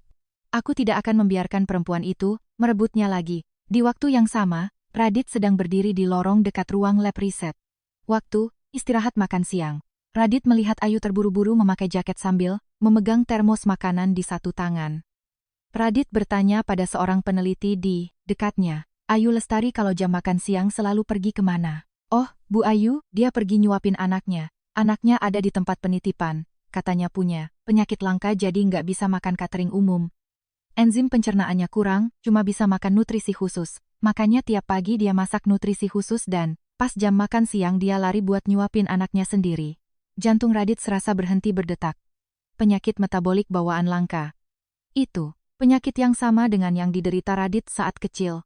Penyakit genetik yang sangat langka dan hanya diturunkan pada laki-laki keturunan langsung keluarga. Kusuma. Radit dulu juga hampir mati karena penyakit ini sebelum akhirnya sembuh. Berkat perawatan ketat, bulu kuduk Radit merinding. Anak itu, penyakit yang cuma ada di laki-laki keturunan Kusuma. Potongan puzzle di kepalanya menyatu, sempurna. Ayu hamil saat kecelakaan. Melahirkan 8 bulan kemudian. Dan anak itu menderita penyakit genetik keluarga Kusuma. Bima, dia anakku. Lutut Radit lemas, ia harus bersandar ke dinding untuk menahan tubuhnya. Anak itu anakku. Anak yang selama 4 tahun tumbuh tanpa ayah itu adalah anak kandungku. Air mata panas menggenang di pelupuk mata Radit. Tepat saat itu, Ayu yang hendak keluar menoleh. Mata mereka bertemu. Di mata, Radit ada kesedihan, amarah, kerinduan, dan rasa bersalah yang saling bercampur. Baur. Ia ingin berlari memeluk Ayu, dan berlutut memohon ampun di saat yang sama. Melihat tatapan itu, dada Ayu kembali berdebar kencang. Kenapa Bapak Presdir menatapku seperti itu? Ayu memalingkan wajah, mencoba menghindari tatapan Radit, namun jantungnya terus berdentum. Rasa nyeri tajam kembali menusuk dadanya. Aneh, kenapa setiap melihat orang ini aku bawaannya mau nangis? Mata Ayu memerah. Ia menghapus ujung matanya dan menunduk. Ingatannya memang hilang, tapi tubuhnya mengingat semuanya. 2 tahun, kebersamaan dengan pria itu, kehangatan cintanya, dan rasa sakit saat dicampakkan. Ayu mempercepat langkahnya menuju lift, menggenggam erat termosnya. Radit hanya berdiri menatap punggung Ayu, ia ingin mengejar dan menahannya, tapi belum saatnya. Masih ada hal yang harus ia selesaikan. Aku harus menemui kakak. Aku harus dengar langsung dari mulutnya apa yang terjadi 4 tahun lalu. Radit mengepalkan tinjunya. Radit diam-diam membuntuti Ayu. Setelah jam istirahat usai, Ayu kembali ke kantor, dan sore harinya saat pulang kerja, Radit mengikuti Ayu hingga ke kawasan kumuh pinggiran Jakarta. Radit memakai mantel gelap dan berjalan jauh di belakangnya. Gang itu sangat sempit, bau knalpot bercampur bau sampah menyengat hidung. Lampu jalannya redup, dan banyak pot pecah serta sepeda karatan tergeletak di pinggir jalan. Ayu berhenti di depan sebuah bangunan petak usang. Ia masuk ke pintu yang letaknya sedikit ke bawah, tipe kontrakan bawah tanah. Radit berdiri dari kejauhan dan mengamati. Ia kemudian perlahan mendekat ke arah jendela, berventilasi yang menghadap ke gang. Dari sela jeruji, ia bisa melihat ke dalam ruangan. Napas Radit tertahan. Kamar itu sangat sempit. Dindingnya bernoda jamur, ada noda bocor besar di plafonnya. Karpet plastiknya sudah banyak yang terkelupas. Di dalam, Ayu sedang bergerak sibuk. Di atas kompor gas berkarat, ia merebus sesuatu. Asap mengepul dari panci kecil. Ayu mengaduk dengan teliti, mengecek kekentalannya, lalu menimbang dengan timbangan kecil, dan memasukkannya ke dalam termos. Ia sedang menyiapkan makanan nutrisi Bima untuk besok. Hati Radit serasa terkoyak. Inikah wanita yang dituduh bawa kabur 50 miliar? Inikah wanita yang katanya foya-foya di luar negeri sama laki-laki lain? Mata Radit tertuju pada tangan Ayu, tangan yang membengkak karena air, kasar, dengan banyak bekas luka goresan. Bekas luka yang didapat dari mencuci piring, memotong sayur, dan berhadapan dengan panasnya kompor selama 4 tahun di warung makan. Radit tak sanggup melihat lebih lama. Ia mundur terhuyung, menyandarkan punggungnya ke dinding beton yang dingin di gang itu, dan perlahan merosot jatuh ke tanah. 4 tahun, Ayu bertahan sendirian di kamar sempit itu, melahirkan sendirian, merawat anak yang sakit semalaman, bekerja dari subuh sampai malam, demi beberapa puluh ribu rupiah. Sedangkan aku, apa yang kulakukan? Kata-kata kasar yang ia lemparkan 4 tahun lalu terngiang di telinganya. Manipulasi? 50 miliar hasil manipulasi? Aku nggak mau dengar lagi. Dan ia teringat wajah Ayu saat ia membuang kata-kata itu. Wajah yang menangis terseduh sambil berlutut dan bersumpah tidak melakukannya. Tapi Radit pergi tanpa menoleh. Sedikit pun, air mata Radit tumpah. Ia membekap mulutnya kuat-kuat agar suara tangisnya tidak terdengar oleh Ayu. Bahunya berguncang menahan isakan tanpa suara. Selama 4 tahun ia hidup membenci Ayu hanya karena percaya pada omongan kakaknya. Dendam, yang menjadikannya sukses, namun ternyata dibangun di atas kebohongan mutlak. Radit duduk di tanah cukup lama. Angin malam yang dingin menyapu pipinya, tapi tubuhnya terasa kaku seperti es. Entah berapa lama waktu berlalu, Radit akhirnya memaksakan diri berdiri. Ia melangkah pergi dengan berat. Tujuannya adalah rumah Sari. Sari tinggal di sebuah penthouse mewah di kawasan Senopati. Saat Radit menekan bel, pintu terbuka tak lama kemudian. "Dit, malam-malam begini ada apa?" Sari tersenyum hangat membuka pintu. Pakaiannya rapi dan wajahnya menampilkan senyum keibuan seperti biasa. "Masuklah, Mbak kebetulan mau bikin teh." Radit masuk, tanpa bicara. Ia tidak duduk di sofa, hanya berdiri mematung. "Muka kamu pucat, Dit, makanmu nggak teratur ya? Mau Mbak buatin lauk?" Sari mendekat dan mengulurkan tangan untuk merapikan kerah baju adiknya. Radit menepis tangan itu. Tangan Sari terhenti di udara. Matanya sedikit bergetar. "Dit, kenapa?" Radit tidak menjawab. Ia malah meletakkan amplop coklat besar di atas meja kaca. "Ini apa?" Radit membuka amplop itu dan mengeluarkan isinya satu persatu. Bukti transfer aliran dana 50 miliar dari rekening Ayu ke rekening nama pinjaman milik Sari. Tangkapan layar dari rekaman dashcam mobil derek. Foto plat nomor sedan hitam yang menabrak mobil Ayu. Dokumen kontrak sewa mobil rental atas nama asisten pribadi Sari, dan rekam medis rumah sakit saat Ayu dirawat sebagai pasien tanpa identitas. Senyum lenyap dari wajah Sari. "Mbak." Suara Radit rendah dan berat. "Ini semua, apa?" Sari tak menjawab. Ia menatap dokumen-dokumen itu. Ujung jarinya gemetar, tipis. "Jawab, Mbak, ini semua apa?" Suara Radit meledak. Perlahan Sari mengangkat wajahnya. Tatapan matanya berubah total. Sosok kakak yang penyayang itu lenyap digantikan oleh sorot mata tajam nan dingin yang menatap tajam ke arah Radit. "Dari mana kamu dapat sampah-sampah ini? Apa itu penting sekarang?" Radit memukul meja dengan keras. "Mbak yang ngelakuin ini, semua kan? Mbak yang merekayasa penggelapan uang 50 miliar, sewa foto cowok palsu, sampai kecelakaan tabrak lari itu. Semuanya." Sari menggigit bibirnya keras. "Dit, dengar." "Dengar apa lagi?" "Harus dengar. Kebohongan apa lagi?" Air mata menggenang di mata Radit. "Ayu hidup di neraka. Selama 4 tahun gara-gara Mbak, dia hilang ingatan, melahirkan sendirian, dan hidup melarat di kontrakan pengap. Tapi Mbak malah maki-maki dia di depanku dan nyebut dia pengkhianat." Sari berdiri dari kursinya. Wajahnya mengeras. "Kamu tahu kenapa Mbak ngelakuin itu?" Suara Sari menjadi sedingin es. "Ini semua demi kamu." "Demi kamu, Dit?" Radit menatap tak percaya. "Apa? Perempuan itu nggak pantas ada di sebelahmu." Sari melangkah maju. "Kamu tahu gimana Mbak besarin kamu? Setelah Bapak dan Ibu meninggal, kamu pikir gimana susahnya Mbak? Mbak relain kuliah, relain nikah. Seluruh hidup Mbak cuma buat kamu." Mata Sari mulai memancarkan kegilaan. "Tapi, perempuan itu muncul dan mau ngerebut kamu dari Mbak. Apa Mbak harus diam aja?" Ngelihatnya, bulu kuduk Radit berdiri. Mbak sadar nggak ngomong apa barusan?" "Dit, dengerin Mbak." Sari meraih lengan Radit. "Kamu nggak butuh dia. Kamu cuma butuh Mbak. Kita bisa hidup berdua aja kayak dulu, ya?" Radit menyentak tangan kakaknya dengan jijik. "Mbak gila." Suara Radit bergetar. "Mbak benar-benar udah gila. Memangnya masuk akal ngomong kayak gitu sekarang?" Wajah Sari berkerut mengerikan. Ekspresi memohonnya seketika sirna digantikan oleh amarah bercampur obsesi gila. "Jangan gini ke Mbak, Dit. Kamu nggak boleh bersikap gini ke Mbak. Kamu tahu Mbak bisa ngelakuin apa aja." Radit mundur selangkah. "Aku akan bawa perempuan itu kembali. Bersama anakku." Mata Sari membelalak. "Anak? Anak apa?" "Anak yang dilahirkan Ayu. Itu anak kandungku."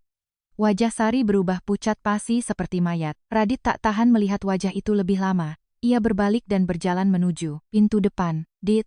teriak Sari dari belakang, tapi Radit tak menoleh. Suara debuman pintu yang ditutup keras menggema di dalam penthouse mewah itu. Ditinggal sendiri, Sari menatap dokumen-dokumen yang berserakan di atas meja.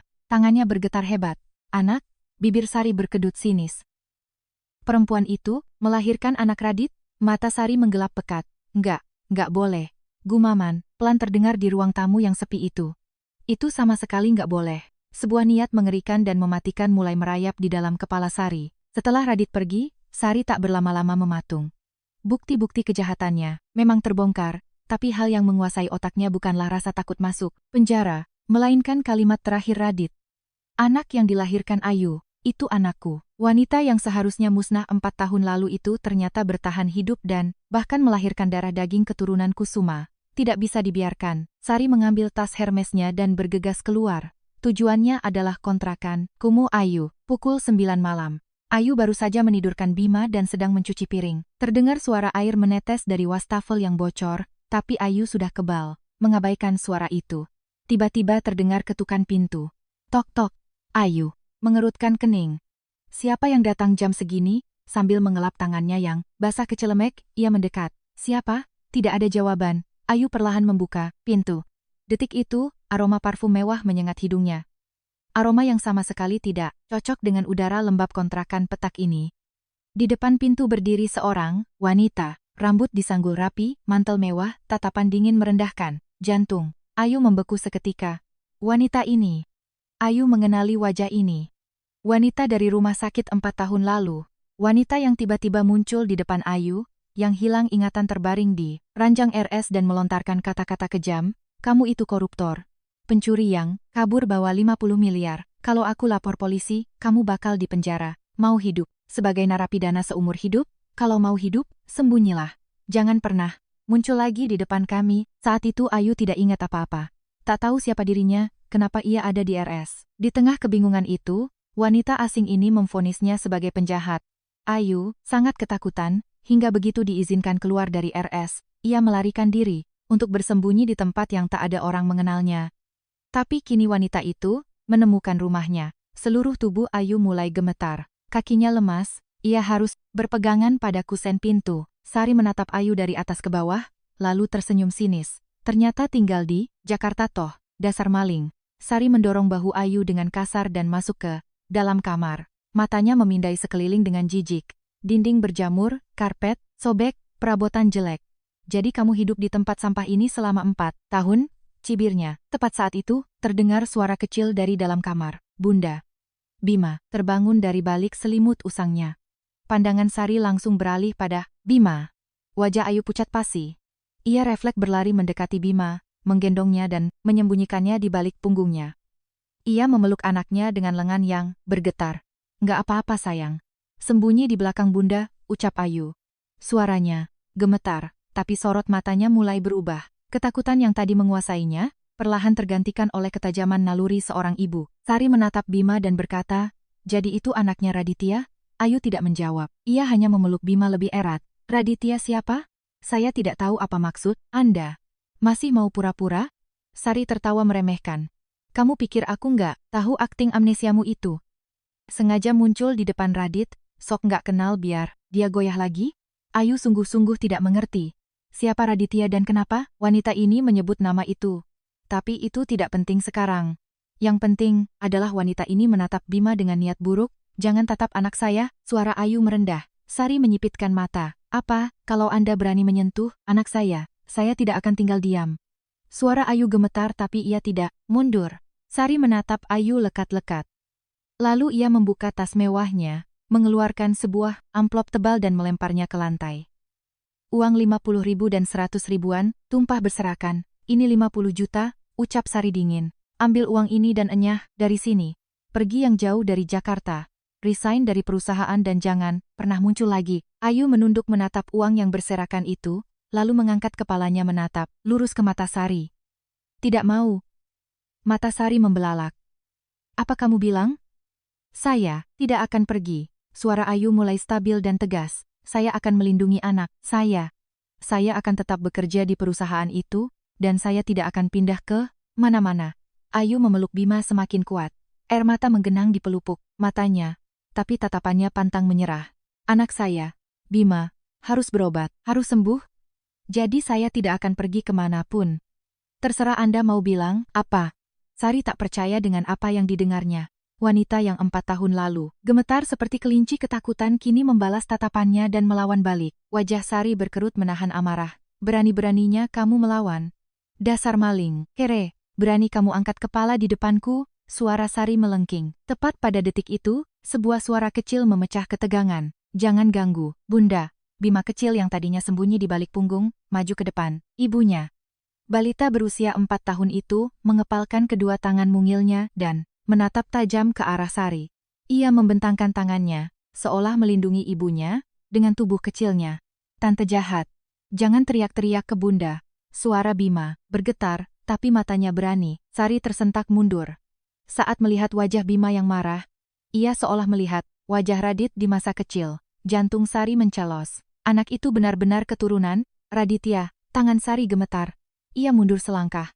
Ayu dengan cepat menarik Bima kembali ke pelukannya. Bima nggak apa-apa sayang, Bunda di sini. Sari menatap Ayu dan Bima bergantian, lalu memutar tubuhnya dengan sinis. Sambil berjalan ke arah pintu tanpa menoleh, ia mendesis, kamu akan menyesal. Brak, pintu ditutup dengan keras. Ayu jatuh merosot ke lantai. Seluruh tenaganya terkuras habis. Tangannya yang memeluk Bima bergetar hebat. Bunda nggak apa-apa, Bima memeluk leher ibunya. Erat-erat. Bunda nggak apa-apa sayang, nggak apa-apa. Bisik Ayu sambil menepuk punggung Bima. Tapi suaranya sendiri ikut bergetar. Ia sangat ketakutan. Ia tidak tahu apa yang bisa dilakukan wanita gila itu. Tapi ia tak bisa kabur lagi. Kalau ia kabur seperti 4 tahun lalu, Bima tidak akan selamat. Sementara itu, Sari kembali ke rumahnya dengan kemarahan memuncak. Begitu pintu tertutup, ia membanting tas Hermesnya ke dinding. Beraninya dia. Sari mengertakkan giginya. 4 tahun lalu, Ayu menurut seperti anjing. Ketakutan. Sekarang berani membantah dan menatap lurus.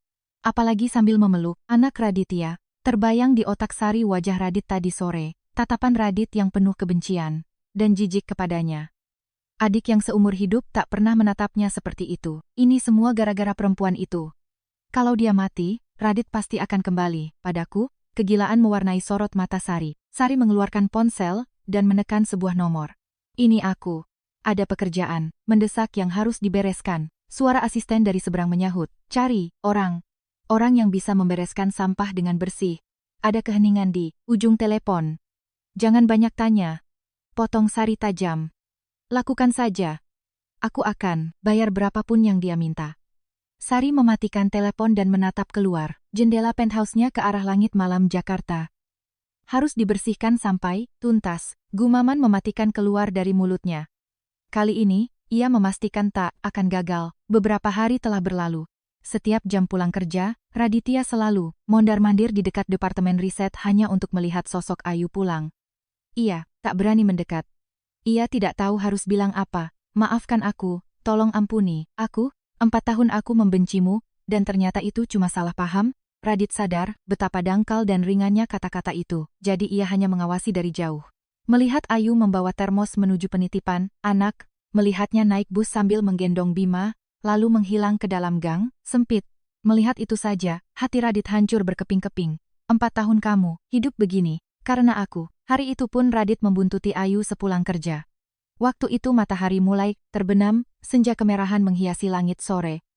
Langkah Ayu terlihat ringan. Hari ini, mungkin eksperimen labnya berhasil. Wajahnya tampak lebih cerah. Radit berjalan sekitar 20 langkah di belakangnya. Suatu saat aku harus mendekatinya, harus menceritakan semuanya. Tapi hari itu pun ia belum punya keberanian. Tepat saat itu, telinga Radit menangkap suara aneh. Suara mesin, bukan suara mobil biasa, tapi deru mesin berat truk tronton dump truk. Dan anehnya, suaranya semakin lama semakin kencang. Radit menoleh. Dari ujung jalan, sebuah truk pembuangan tanah raksasa melaju kencang ke arah mereka. Lampu depannya dimatikan, melaju membisu namun dengan kecepatan penuh. Dan arah truk itu lurus, menuju Ayu. Jantung Radit serasa berhenti berdetak. Ayu, teriak Radit dengan seluruh tenaganya. Tapi Ayu tidak mendengarnya. Truk itu semakin dekat. Ayu masih berjalan tanpa menyadari bahaya maut di belakangnya. Tanpa berpikir panjang, Radit melompat maju. Ia berlari dengan segenap kekuatan yang dimilikinya. Jantungnya serasa mau pecah, kakinya menjejak aspal dengan kecepatan penuh. Punggung Ayu semakin dekat. Truk itu juga semakin dekat. Tepat saat menyentuh tubuh Ayu, Radit mendorongnya sekuat tenaga. Tubuh Ayu terpental ke trotoar. Ia terguling dan menjerit. Dan seketika itu pula suara benturan mengerikan terdengar. Braaka! Tubuh Radit dihantam bagian depan truk. Ia terpental ke udara, lalu jatuh menghantam aspal jalanan dengan suara berdebuk yang mengerikan. Truk itu sama sekali tidak berhenti, terus melaju dan menghilang di tikungan jalan. Ayu yang jatuh terjerembab di atas trotoar menatap kosong ke langit. Ia tidak mengerti apa yang baru saja terjadi.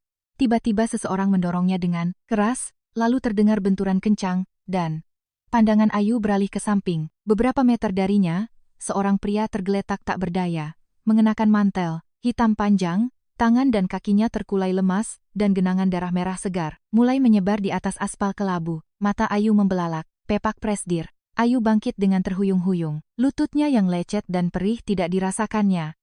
Ia merangkak mendekati tubuh pria itu.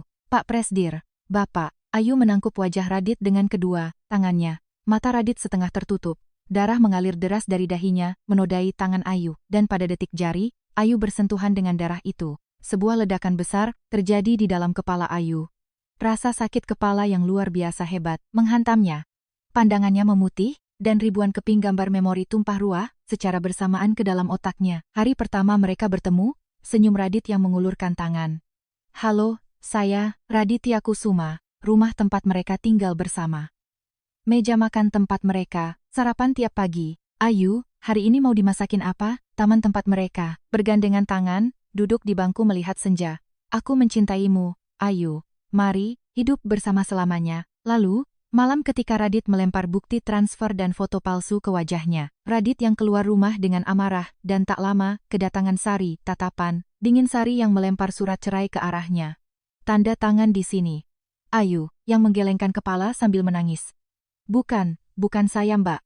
Saya nggak lakuin apa-apa, tolong percaya sama saya. Sari yang tertawa sinis. Percaya? Apa Radit bakal percaya sama kamu? Semuanya udah selesai. Ayu memohon, tolong, beri saya kesempatan ngomong sama Mas Radit sekali aja. Kalau saya jelaskan, langsung, dan tatapan Sari berubah mematikan. Kalau kamu terus ada di samping Radit, aku bakal bikin Radit hancur. Aku orang yang bisa ngelakuin itu, kamu tahu sendiri kan? Urusan 50 miliar itu cuma soal kecil. Kalau aku mau, aku bisa bikin kamu jadi penjahat yang lebih parah, bahkan jadi pembunuh sekalipun. Di mata Ayu, tatapan Sari saat itu dipenuhi kegilaan mutlak. Wanita itu benar-benar sanggup melakukan apa saja. Tangan Ayu gemetar ketakutan. Kalau kamu mau melindungi Radit, pergilah, menghilanglah. Kalau kamu hilang, aku nggak akan ngapa-ngapain Radit.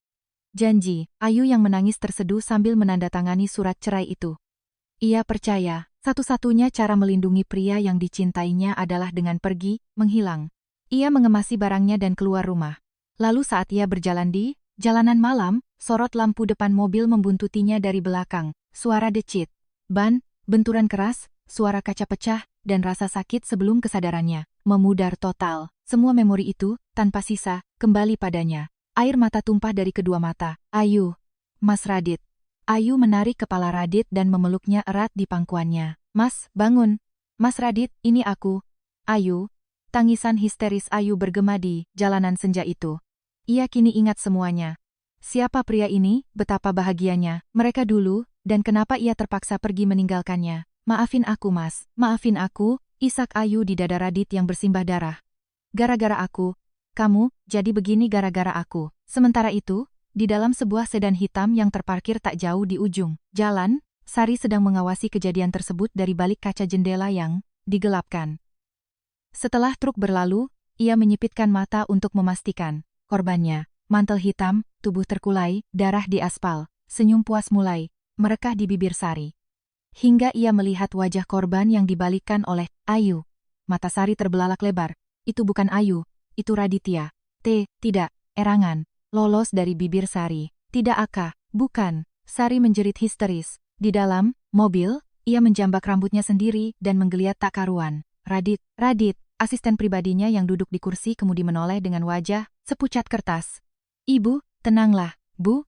Sari berusaha membuka pintu mobil untuk lari keluar seperti orang gila. Radit, adikku Radit, asistennya dengan paksa menahan lengan Sari. Bu, jangan keluar, Bu. Bahaya. Namun Sari tidak mendengarkan. Ia meronta-ronta sambil menjerit kesetanan. Aku yang bunuh dia, aku yang membunuh adikku sendiri. Mata Sari mulai kehilangan fokus. Tatapannya kosong berputar-putar di udara. Tidak. Kenapa Radit yang ada di sana? Harusnya Ayu yang harusnya ketabrak. Suara racauan Sari perlahan, semakin pelan, energinya habis, dan sedetik kemudian, tubuh Sari lunglai dan ia jatuh pingsan di kursi mobil. Ibu Sari. Asisten panik menahan tubuhnya, lalu buru-buru melihat sekeliling. Dari kejauhan, suara sirene ambulans mulai terdengar mendekat. Cahaya senja perlahan menghilang digantikan gelapnya malam. Di trotoar, Ayu masih memeluk tubuh Radit dan menangis. Mas, jangan mati, kumohon buka matamu. Air mata Ayu jatuh membasahi wajah Radit pucat. Aku udah ingat semuanya Mas. Aku ingat semuanya. Jadi kumohon, bertahanlah. Deru sirene ambulans semakin nyaring dan ambulans berhenti di dekat mereka. Tim medis bergegas turun membawa tandu darurat. Ibu keluarganya, tanya petugas. Medis cepat. Iya, saya ikut. Ayu berdiri dengan langkah terhuyung. Namun, tiba-tiba ia teringat sesuatu. Bima. Mata Ayu panik membelalak. Anakku, Bima. Tepat saat itu, seorang pria berlari menghampiri dari ujung jalan. Sekretaris, Dimas. Ia memang standby menunggu Radit di dalam mobil tak jauh dari sana dan langsung berlari saat melihat kecelakaan itu. Bapak Presdir. Wajah Dimas pucat. Pasti, Pak Dimas. Ayu menoleh. Dimas dengan cepat mengambil alih situasi. Ibu Ayu, pergilah temani Bapak di ambulans. Biar saya yang jemput Bima. Sebutkan nama penitipannya. Ayu menyebutkan nama tempat penitipan Bima dengan suara bergetar. Tolong Pak. Saya akan telepon gurunya sekarang. Ibu jangan khawatir. Tolong temani Bapak Presdir. Ayu mengangguk dan naik ke dalam ambulans. Pintu ditutup, sirene meraung, dan ambulans melaju membelah kemacetan. Jakarta, di IGD rumah sakit.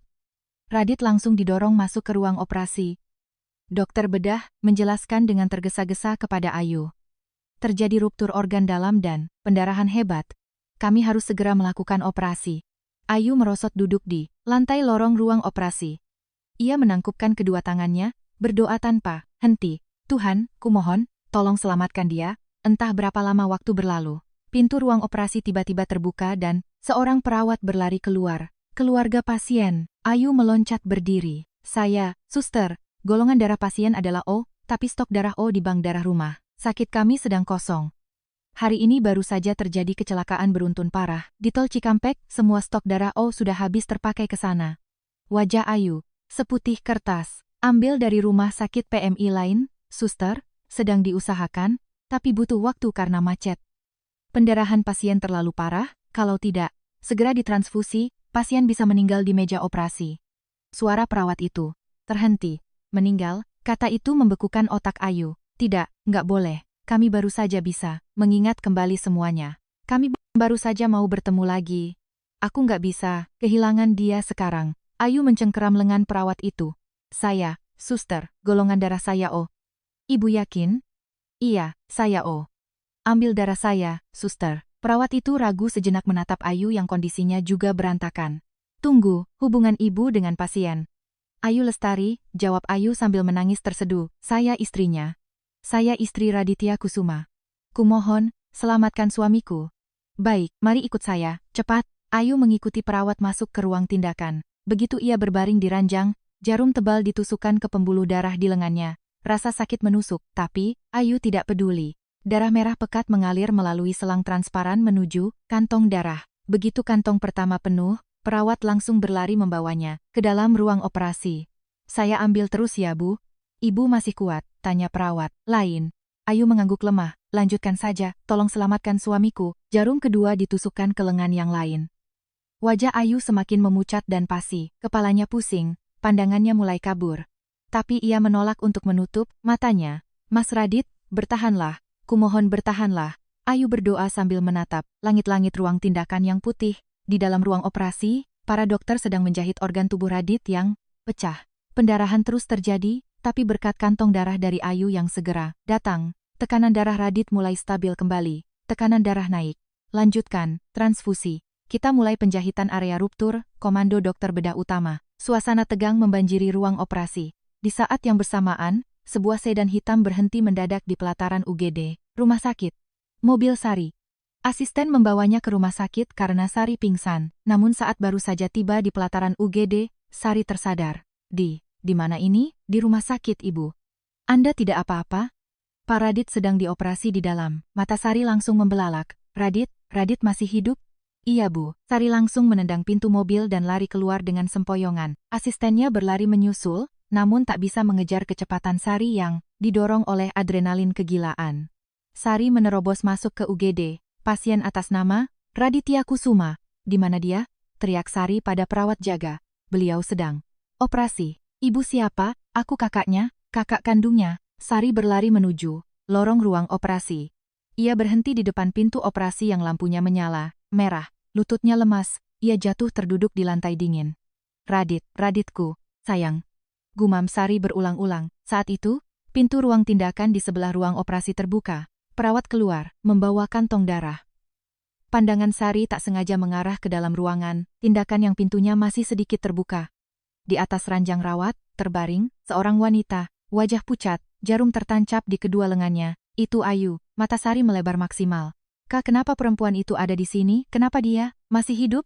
Sari memaksa dirinya berdiri.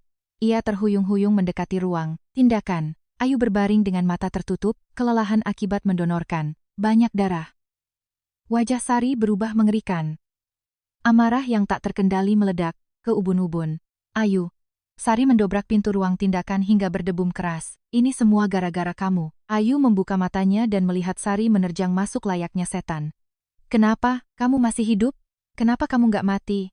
Sari melompat menerjang ranjang. Ayu. Perawat yang ada di dalam terkejut dan mencoba menghalangi, tapi didorong kasar oleh Sari.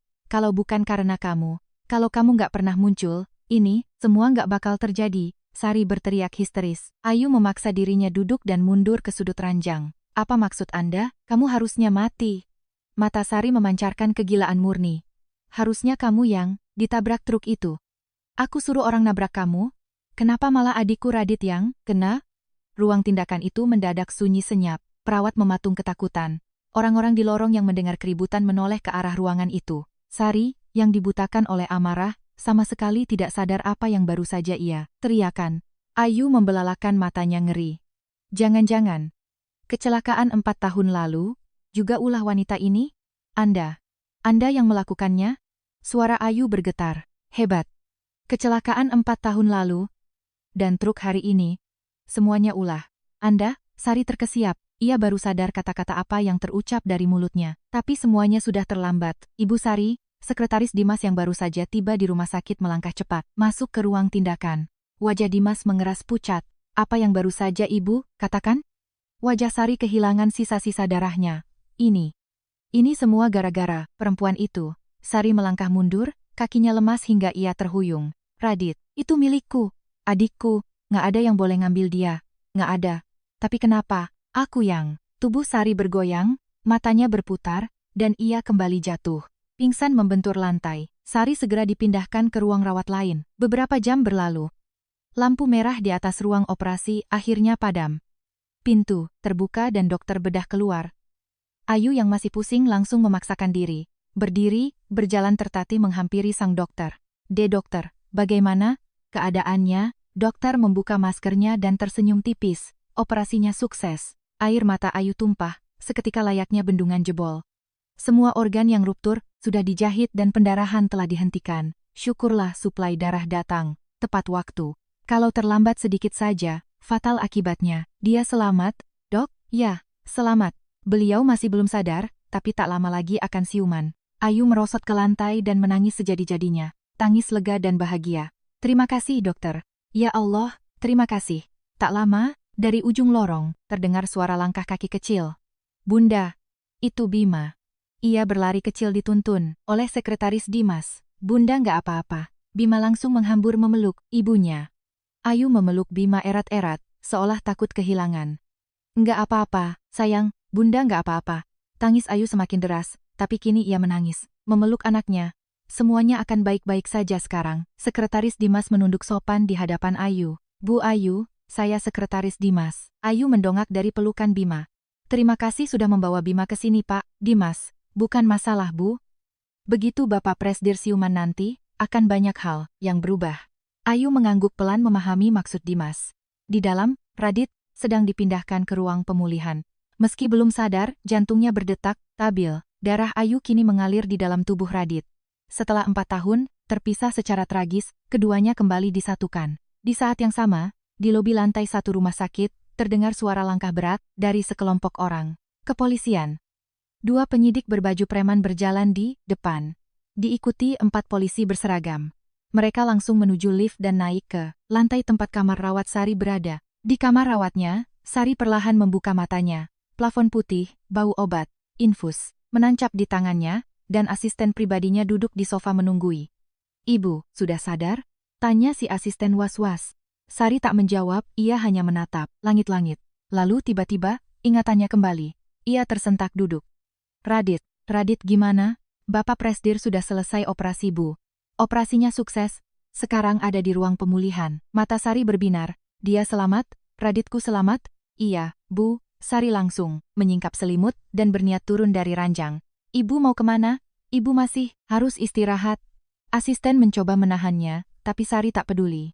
Aku harus ketemu Radit, harus lihat Radit. Sari menarik paksa jarum infus di tangannya. Darah menetes mengotori lantai, tapi ia tak peduli. Tanpa alas kaki, ia melangkah keluar kamar. Begitu pintu terbuka, ia melangkah ke lorong. Namun langkahnya terhenti. Di ujung lorong, sekelompok polisi sedang berjalan ke arahnya. 2 pria berjas dan 4 petugas berseragam. Wajah Sari menegang kaku. Instingnya menyuruhnya mundur. Salah satu penyidik berhenti tepat di depan Sari, Saudari Sari Kusuma. Sari diam membisu, kakinya melangkah mundur 1 tapak. Kami menangkap Anda atas tuduhan percobaan pembunuhan terencana, provokasi, pembunuhan, dan kejahatan tabrak lari berencana 4 tahun yang lalu. Mata Sari terbelalak. Apa maksudnya? Asisten Sari mencoba maju untuk membela. Tunggu dulu, Pak. Atas dasar apa kalian menangkap atasan saya? Penyidik menatap asisten itu dengan tajam. Kontrak sewa mobil yang digunakan, menabrak korban 4 tahun lalu, rekaman dashcam mobil tersebut, serta pengakuan supir truk dam yang menabrak sore ini berikut bukti transfer bayarannya. Semuanya sudah kami amankan. Wajah si asisten memucat seperti mayat. Supir truk itu sudah mengaku siapa yang menyuruhnya dan siapa yang membayarnya. Dan nama Anda juga disebut? Lanjut penyidik menunjuk si asisten. Anda juga ditahan sebagai kaki tangan. Asisten itu langsung lemas dan jatuh, terduduk di lantai lorong. Sari menggelengkan kepalanya tak percaya. Bukan. Aku nggak ngelakuin itu. Silakan ikut kami ke kantor. Petugas berseragam maju memegang lengan Sari. Lepas. Sari menjerit meronta. Kalian tahu siapa aku? Aku wakil Presdir Nusantara Foodtech. Aku kakak kandung Raditya Kusuma. Namun polisi tidak peduli. Mereka menarik kedua tangan Sari ke belakang dan memborgolnya. Klik, bunyi logam dingin yang mengunci tangannya itu menggema di lorong. Mendengar suara borgol itu, pandangan Sari mulai goyah. Bukan aku. Ia menggeleng seperti orang kesurupan. Radit, teriak Sari, sekencang-kencangnya di lorong RS. Kamu tahu gimana susahnya aku besarin kamu? Ini semua demi kamu, Dit. Polisi menyeretnya menuju lift. Sari memberontak dan menjerit histeris, menjadi tontonan para perawat dan pasien yang keluar dari kamar mereka. Kehormatan Sari Kusuma yang selama ini selalu ia agung-agungkan, hancur berkeping-keping di lantai rumah sakit itu. Tepat saat pintu lift terbuka, seorang wanita yang sedang menggendong anak kecil muncul dari dalamnya. Ayu Lestari. Mata Sari yang sedang diseret bertemu dengan mata Ayu. Ini bukan lagi Ayu yang gemetar ketakutan di bawah ancamannya 4 tahun lalu. Mata Ayu kini menatap Sari dengan tenang dan dingin. Tidak ada rasa takut, tidak juga rasa benci. Hanya tatapan simpati memandang seorang wanita gila yang menyedihkan. Gara-gara kamu, kalau nggak ada kamu. Sari masih meracau mengutuk Ayu saat polisi mendorongnya masuk ke lift lain.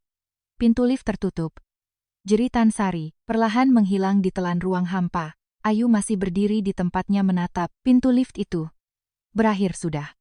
Wanita iblis yang menjebloskannya ke neraka selama 4 tahun akhirnya menerima balasannya. Mata Ayu berkaca-kaca, namun ia tersenyum lega. Beberapa hari kemudian, Radit akhirnya siuman. Saat membuka matanya, hal pertama yang ia lihat adalah cahaya matahari Jakarta yang menembus jendela kamar VIP, dan hal kedua adalah wanita yang sedang menggenggam tangannya erat-erat. Ayu sedang tertidur dengan posisi duduk di kursi samping ranjang. Kepalanya bersandar di sisi kasur, tapi tangannya tak sedetik pun melepaskan genggaman tangan Radit. Radit memandang wajah itu lekat-lekat. Sudah 4 tahun. 4 tahun ia tidak melihat wajah ini dari sedekat ini. Air mata menggenang di mata Radit. Ayu, suara parau dan serak keluar dari bibirnya. Ayu tersentak bangun. Begitu matanya terbuka, ia bertemu pandang dengan Radit. Mas Radit, Ayu langsung berdiri. Ia menangkup wajah Radit dengan kedua tangannya. Mas udah sadar? Ada yang sakit? Aku panggil dokter ya. Radit menggeleng pelan. Dengan tangan yang masih bergetar, ia mengangkat telapak tangannya dan mengusap pipi Ayu. Ayu. Suara Radit pecah. Ayu menggenggam tangan yang mengusap pipinya itu dan mengangguk. Iya, Mas. Aku di sini. Mata Radit membulat mencari kepastian. Kamu kenal aku? Ingatanmu? Ayu mengangguk sambil meneteskan air mata. Aku udah ingat semuanya, Mas. Semuanya. Air mata tumpah dari sudut mata Radit. Maafin aku, Yu. Beneran, aku minta maaf sebesar-besarnya. Ayu menggeleng cepat, air matanya tak mau berhenti. Gara-gara aku, kamu hidup menderita selama 4 tahun. Gara-gara aku, anak, kita. Bukan salah Mas Radit. Potong Ayu. Mas juga ditipu. Mas nggak tahu kebenarannya. Tapi tetap aja aku nggak dengerin penjelasanmu, suara Radit terdengar hancur oleh penyesalan. Kamu bilang kamu nggak lakuin, tapi aku nggak mau dengar. Aku bakal tebus ini seumur hidupku. Aku bakal nebus dosaku padamu, dan anak kita. Jadi kumohon, tolong tetaplah di sisiku. Bagi Ayu, itulah kalimat yang paling ingin didengarnya selama 4 tahun. Momen yang paling dirindukannya di alam bawah sadarnya. Iya. Ayu mengangguk sambil tersenyum di tengah tangisannya. Iya mas, aku nggak bakal kemana-mana lagi, aku di sini aja. Radit menggenggam tangan Ayu erat-erat. Air mata suami istri itu bersatu. Tepat saat itu, pintu ruang rawat terbuka sedikit. Bima kecil mengintip dari celah pintu sambil menggandeng tangan sekretaris Dimas. Radit menoleh menatap Bima. Ini adalah pertama kalinya Radit menatap anak kandungnya dengan kesadaran penuh. Bima, sini sayang, panggil Ayu. Bima melangkah masuk dengan hati-hati. Ia berdiri di tepi ranjang dan menatap Radit yang berbaring. Radit mengulurkan tangannya yang gemetar dan mengusap kepala Bima. Bima. Suara Radit sangat bergetar. Maafin papa ya. Papa pulangnya telat. Bima memiringkan kepalanya bingung. Papa? Om ini papanya Bima? Ayu memegang tangan Bima dengan lembut. Iya sayang, om ini papanya Bima. Mata bulat Bima melebar lucu, lalu senyum ceria merekah di wajah kecilnya. Papa, jangan sakit lagi ya. Bima berjinjit memanjat sisi ranjang dan memeluk leher Radit. Lengan kecil Bima yang melingkari lehernya membuat Radit lupa pada rasa sakit bekas operasinya. Ia memeluk erat darah dagingnya itu. Air matanya mengalir deras tanpa henti. Iya, Bima. Ini papa sayang. 3 orang itu saling berpelukan dan menangis bersama di dalam ruangan itu, melebur kerinduan panjang yang tertahan selama 4 tahun. Beberapa bulan kemudian, Radit sudah pulih total. Hal pertama yang ia lakukan, sekembalinya ke kantor adalah mengungkap kebenaran skandal 4 tahun lalu ke publik. Sebuah konferensi pers besar digelar di lobi Nusantara Foodtech. Di depan kilatan kamera puluhan wartawan, Radit angkat bicara. Tuduhan penggelapan dana 50 miliar terhadap Ayu Lestari 4 tahun lalu adalah sepenuhnya rekayasa konspirasi. Pelaku sebenarnya telah ditangkap dan diadili, dan Ayu Lestari adalah korban murni. Lampu flash kamera menyambar bertubi-tubi. Selama 4 tahun, saya mengabaikan kebenaran dan membiarkan wanita yang saya cintai menderita sendirian. Lewat konferensi pers ini, saya ingin meminta maaf. Dengan tulus, Radit membungkuk dalam-dalam ke arah kamera. Nama baik Ayu pulih, sepenuhnya hari itu juga. Seminggu kemudian, di laboratorium riset Nusantara Foodtech. Pintu lab terbuka, dan Ayu masuk mengenakan jas lab putih bersih. Papan nama di dada kirinya bertuliskan, Kepala Riset Pangan Nutrisi Khusus, Ayu Lestari, STP. Seluruh peneliti di lab kompak berdiri dan bertepuk tangan meriah. Standing ovation menggema di ruangan itu. Langkah Ayu terhenti. Hatinya menghangat. Beberapa bulan yang lalu, ini adalah tempat di mana ia direndahkan dan hampir diusir keluar saat wawancara kerja. Tapi kini, semua orang memberikan penghormatan padanya. Ayu menelan keharuannya dan membungkuk sopan. Mohon kerjasamanya semua. 1 bulan berselang. Berdasarkan catatan rasio resep dan eksperimen trial error yang ia lakukan sendiri di dapur warung makan selama 4 tahun, dibantu fasilitas riset canggih perusahaan, Ayu berhasil menyempurnakan makanan, pengobatan untuk penyakit metabolik genetik langka. Bima yang memakan produk nutrisi itu menunjukkan pemulihan luar biasa. Rona, wajahnya kemerahan sehat dan ia kini bisa berlari bermain di taman layaknya anak normal. Nusantara Foodtech langsung memproduksi formula ini untuk didistribusikan ke rumah sakit seluruh Indonesia dan diekspor ke seluruh dunia. Produk itu menjadi cahaya harapan bagi banyak anak yang menderita penyakit genetik serupa. Nama Ayu Lestari dikenal luas sebagai ibu luar biasa yang keajaiban kasih sayangnya menyelamatkan nyawa anak-anak. Sementara itu, proses persidangan Sari berjalan panjang. Tuduhan percobaan, pembunuhan terencana, penganjuran pembunuhan aktor intelektual, pemalsuan dokumen, dan penipuan berlapis dijatuhkan padanya. Sepanjang persidangan, Sari hanya menatap kosong ke udara. Terkadang ia bergumam, Radit, ini Mbak, Dit, sambil tertawa sumbang. Meski pengacaranya memohon keringanan atas dasar gangguan jiwa, hakim memutuskan Sari memiliki kesadaran penuh saat merencanakan kejahatannya dan memvonisnya hukuman penjara seumur hidup. Radit tidak hadir di ruang sidang. Namun setelah mendengar putusan dari pengacaranya, ia berdiri lama menatap keluar jendela gedung kantor SCBD-nya. Ada ruang kecil di sudut hatinya yang terasa ngilu, walau kakaknya pantas dibenci, Radit tak bisa menghapus ingatan saat Sari menggendongnya ke rumah sakit saat ia kecil. Tapi ini adalah jalan yang dipilih kakaknya sendiri. Radit menutup mata dan mengubur memori itu dalam-dalam. Sari dijebloskan ke sel isolasi lapas wanita yang diawasi psikiater. Ia terkurung seumur hidup dalam penjara obsesinya sendiri yang telah menjadikannya monster. Musim kemarau telah berganti menjadi musim hujan yang sejuk, membersihkan udara. Jakarta. Di rumah lama mereka, rumah tempat Ayu meninggalkan surat cerai 4 tahun lalu, suasananya kini jauh berbeda. Di bawah cahaya lampu ruang makan yang hangat, 3 orang duduk mengelilingi meja makan. Radit, Ayu dan Bima yang duduk di tengah-tengah mereka. Di dokumen negara, nama Bima telah resmi diubah menjadi Bima Kusuma. Di atas meja, terhidang berbagai masakan buatan Ayu. Ada makanan nutrisi khusus milik Bima, berdampingan dengan lauk pauk rumahan biasa, seperti sayur asam dan ayam goreng. Bima, mau cobain ayamnya sedikit? Ayu menyodorkan piring kecil ke depan Bima. Daging ayam biasa, bukan nutrisi buatan. Bima mengambil sejumput kecil dan memasukkannya ke mulut. Ia mengunyah pelan, lalu matanya membulat. Enak bunda, mata Ayu berkaca-kaca.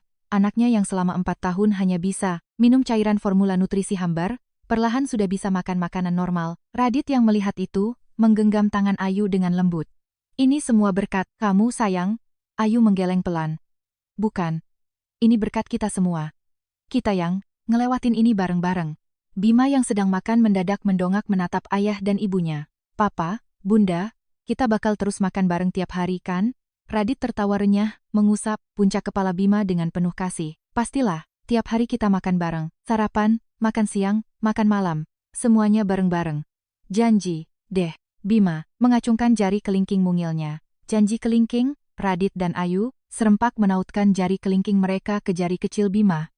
Janji. Tawa renyah keluarga kecil itu memenuhi ruang makan. Angin sejuk berhembus masuk dari jendela yang terbuka, menyibak gorden putih dengan lembut. Di rumah tempat, luka, keputusasaan, dan perpisahan tragis itu pernah terjadi, kini hanya ada meja makan yang hangat oleh tawa keluarga baru yang utuh. Radit menoleh, menatap wajah Ayu di bawah cahaya lampu, dan berbisik pelan. Terima kasih ya Yu. Untuk apa mas? Karena nggak pernah menyerah. Karena udah melindungi Bima. Dan karena mau ngasih aku kesempatan kedua. Mata Ayu kembali berkaca-kaca, namun kali ini adalah air mata kebahagiaan. Aku juga berterima kasih mas. Karena mas Radit udah nyelamatin nyawaku. Dan karena udah nemuin aku lagi. Bima yang bosan melihat drama romantis orang tuanya, menyelip ke tengah-tengah mereka. Papa bunda, Bima juga mau dipeluk. Radit dan Ayu tertawa lepas, menarik anak mereka ke dalam pelukan hangat bersama. Butuh waktu 4 tahun yang menyiksa, melewati labirin kebohongan dan rasa sakit yang mendalam, hingga akhirnya ketiga manusia ini menemukan jalan pulang dan bersatu menjadi keluarga sejati.